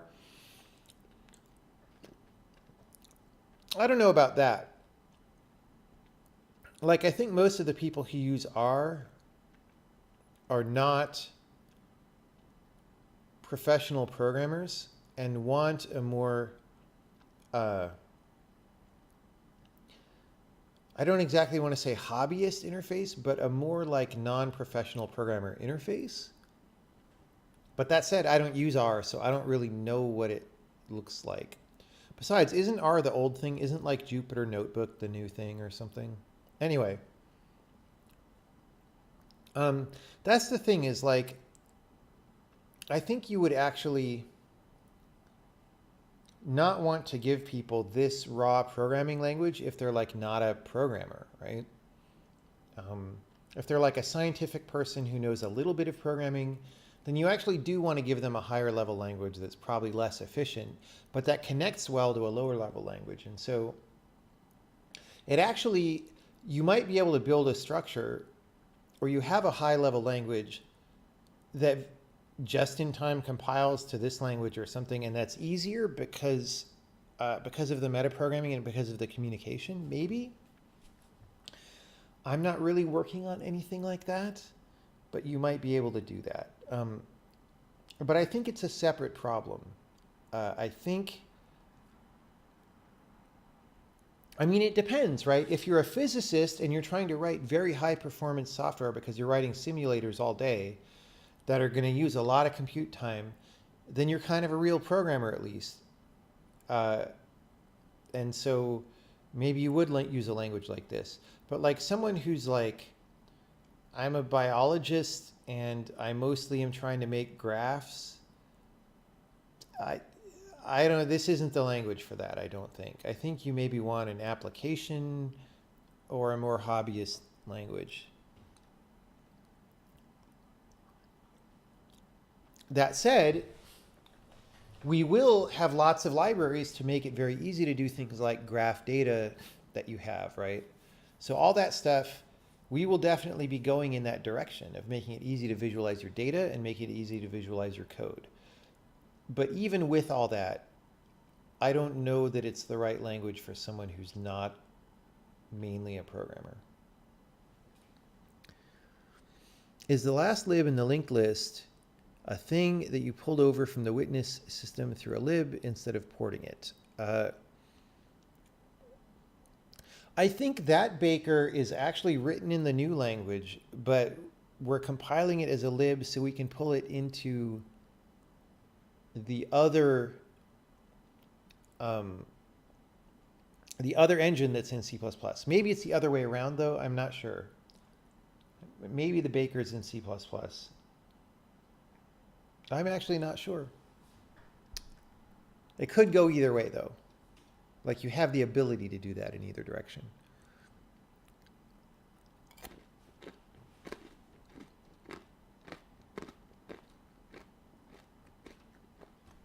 WhatsApp, yes, that was the name of the thing.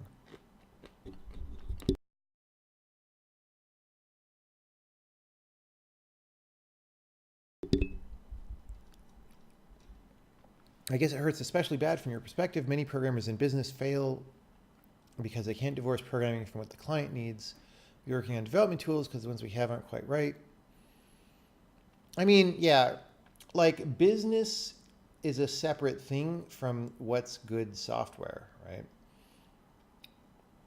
And often the thing that will make you the most money is not making the best software. And that's also part of the reason why we're in the situation where we are today. And that's one of the excuses people make, like, oh, I work for my clients and my clients don't want this kind of quality you're talking about. They want these other things. And it's like, all right, that's fine. But if you do that forever, then the world just turns into a pile of garbage software. So at some point, somebody has to stand up and say, no, we're not going to do it that way for a while. We're at least going to take a little bit of time and go back and clean all this stuff up. And then maybe we can start a new wave of making a mess. But you've got to go recover sometimes. You've got to improve. It's like if you never cleaned up your house at all. Like you never dusted, you never cleaned the floor. Maybe some people out there in chat are like that, but you know, it'll get pretty bad eventually. It'll never clean itself, okay? You have to clean it. Otherwise, you'll die of a disease eventually after decades.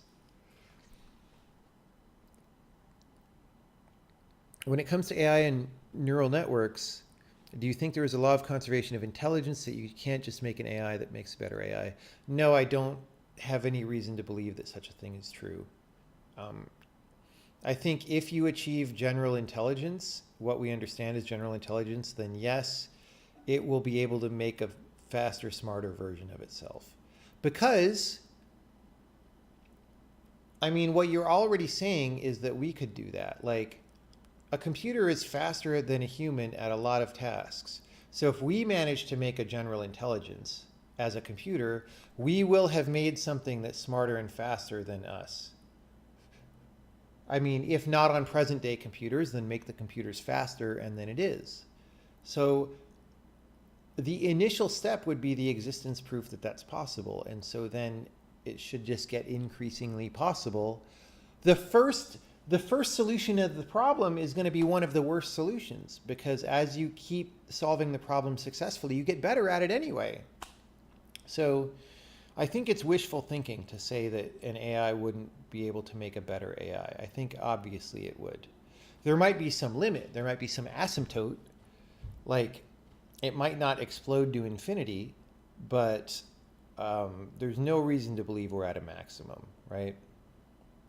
Like, it's not like, okay, so maybe you could say human intelligence is a maximum if there were all kinds of creatures on Earth that were just like humans, but not quite as intelligent. And then you'd be like, yeah, we totally reached the peak. But that's not how it is. Humans are all approximately as intelligent as each other, right? And then we have a couple other animals that went up some totally different evolutionary pathway that can't speak or use tools as well as us. Maybe a couple of, I don't know, maybe dolphins have a language that's as evolved as human language. I don't exactly know, but they can't use tools. So they didn't develop that aspect of intelligence.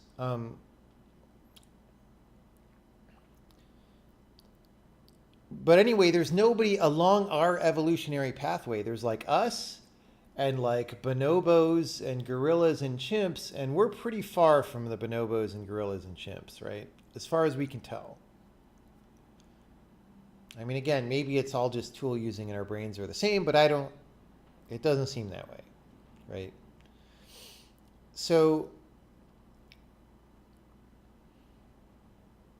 why would you believe that we're the maximum instead of just the best that evolution managed to do so far, right? If we didn't invent computers and just evolution continued as normal, you would probably expect a smarter species to arise because that's what happened already. So why wouldn't it keep happening, right? So there's no reason to believe human intelligence is anything other than locally here and now what we happen to see as the thing that seems to have won so far. So there's no reason to believe there's any kind of limit or wall there. Thoughts on automated proof systems and their applicability to make programs less buggy? Well, that's one way that you might make programs less buggy. I am not up to speed on what the latest developments are in the fields.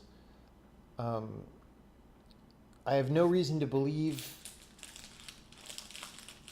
that they're going to be very applicable to the kind of software that I make, but it's an important, anytime soon, but it's an important area to study. Some people, so like the Rust programming language is one way of taking some of that work in automated proofs and bringing it to the process of making a C++ style language less bug prone, right? And they're not even, Rust doesn't draw on most of that subject area of automated proofs, right? Just a little bit of it. So maybe there's more. Maybe there's more low-hanging fruit. I don't know. So I think it's interesting, but it's also not an area in which I'm highly educated. So I can't say much about it. Are there currently any game design concepts that you strongly disagree with? Yeah, I think all the loot box stuff is very cynical and exploitative of players. But even before that, before loot boxes, the thing was like Call of Duty and all these games having, player progression built in where there's like a giant treadmill. I think it's just cynical. It's like we don't have enough faith in our game to hold people's attention, so we're going to put a treadmill in there. It's like it just makes your game worse. So, yeah. Any advice for becoming more productive as a new hire? Recently started a job working on firewalls, massive code base with little high-level documentation. Yes, don't read Hacker News or other forums during the day. Don't spend time on Slack. Don't check your email all the time. Sit down and work on the problem. And you'll get better a lot faster than anybody else at the company because everybody else is probably doing those things. Yeah.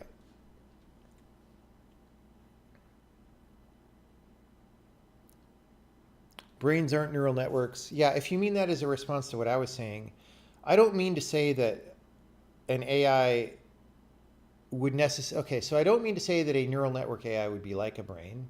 And I don't even mean to say that if we make AI, it'll automatically be a neural network. I mean, it's looking these days that that's likely, that it would at least have a strong neural network component. But I just mean any AI, right?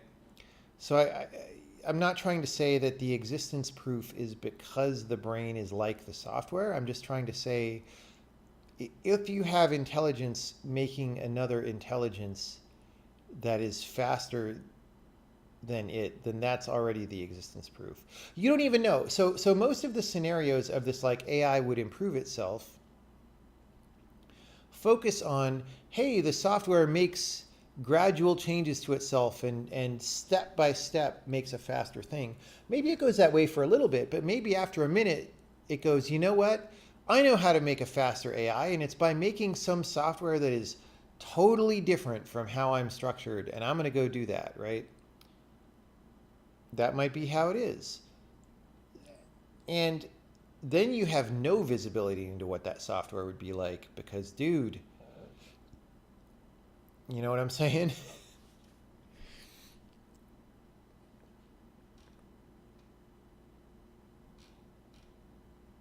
Are you able to complete serious work while doing work at a coffee shop? Yes.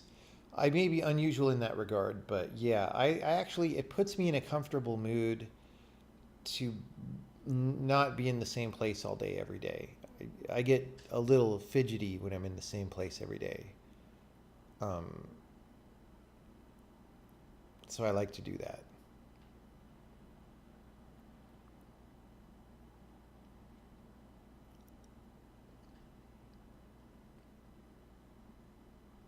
What's more advanced, a human or a biological virus in complexity or simply is complexity or simplicity more advanced? I don't know.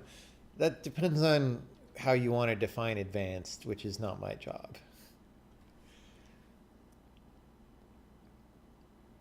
There is a huge power usage discrepancy between a biological brain and a neural network trained and used on a data center. That is totally true.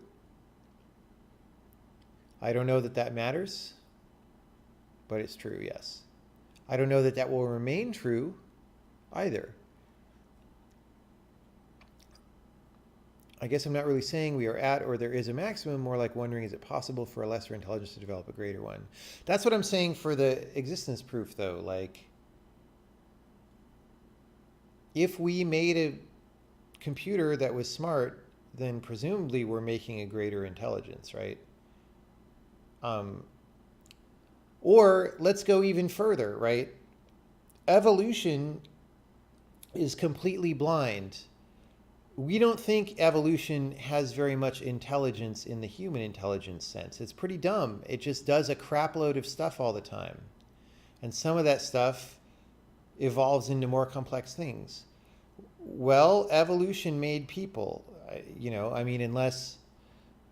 So if you believe in evolution, they're given the number of people watching the stream, some percentage of them don't. And I'm not even saying, well, I'm not saying that you shouldn't be religious, but I do think if you are religious, you should probably believe that whatever God is works through evolution, because the evidence for evolution is pretty strong at this point, right? But given that, let's just assume for a minute that you don't believe that there's a creator working through evolution. You just believe that evolution happens, and evolution is this dumb mechanism. Then you already believe that something with not much intelligence makes things of greater intelligence. That's your existence proof right there. What more do you want than that, right? The possibility of religion mucks up that explanation a little bit, but hopefully you understand what I'm saying.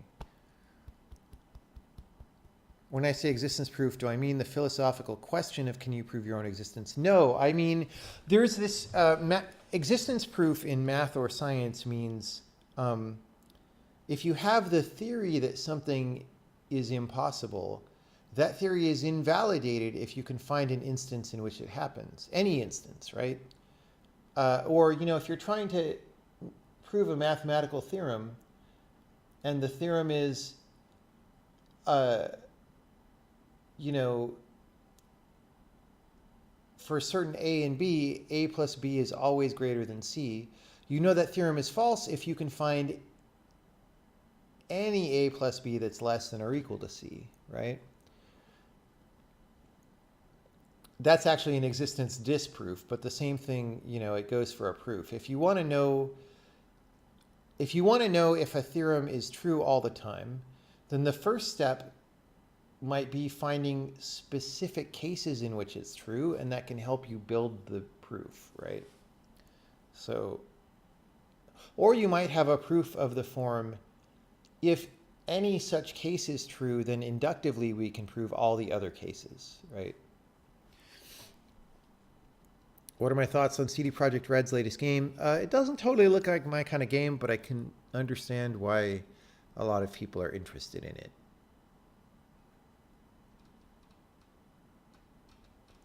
Okay, it's getting late. It is getting really late, so let's find someone who's programming, because I haven't been programming in a long time. I've just been chatting. It's been a good chat.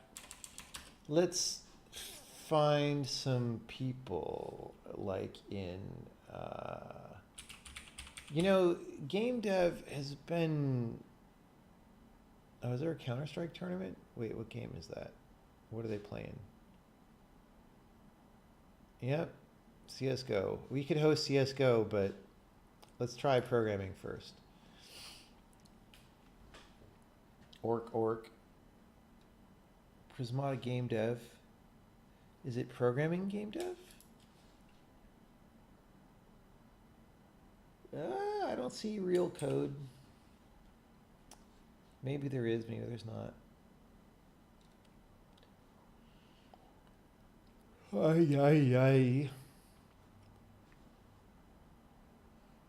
I don't see a lot of code. 3D Java FPS game in OpenGL.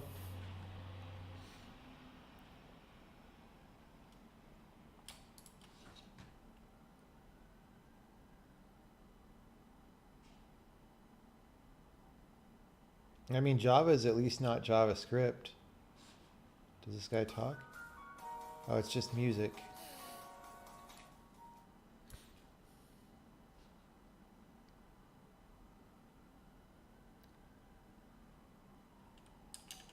Can I rant about how game dev doesn't have any native programmers? It does. It's just not the vast majority, you know. There are some people who make their own engines and stuff. Okay.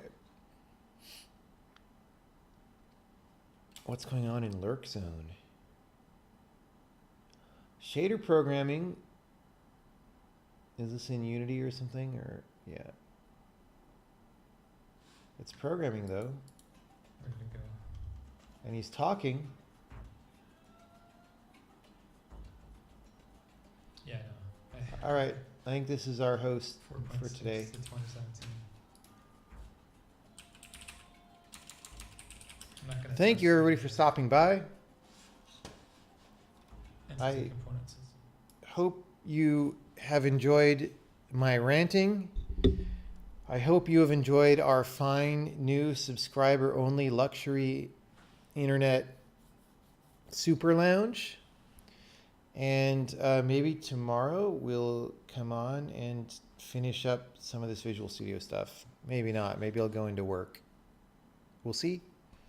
Thank you for stopping by.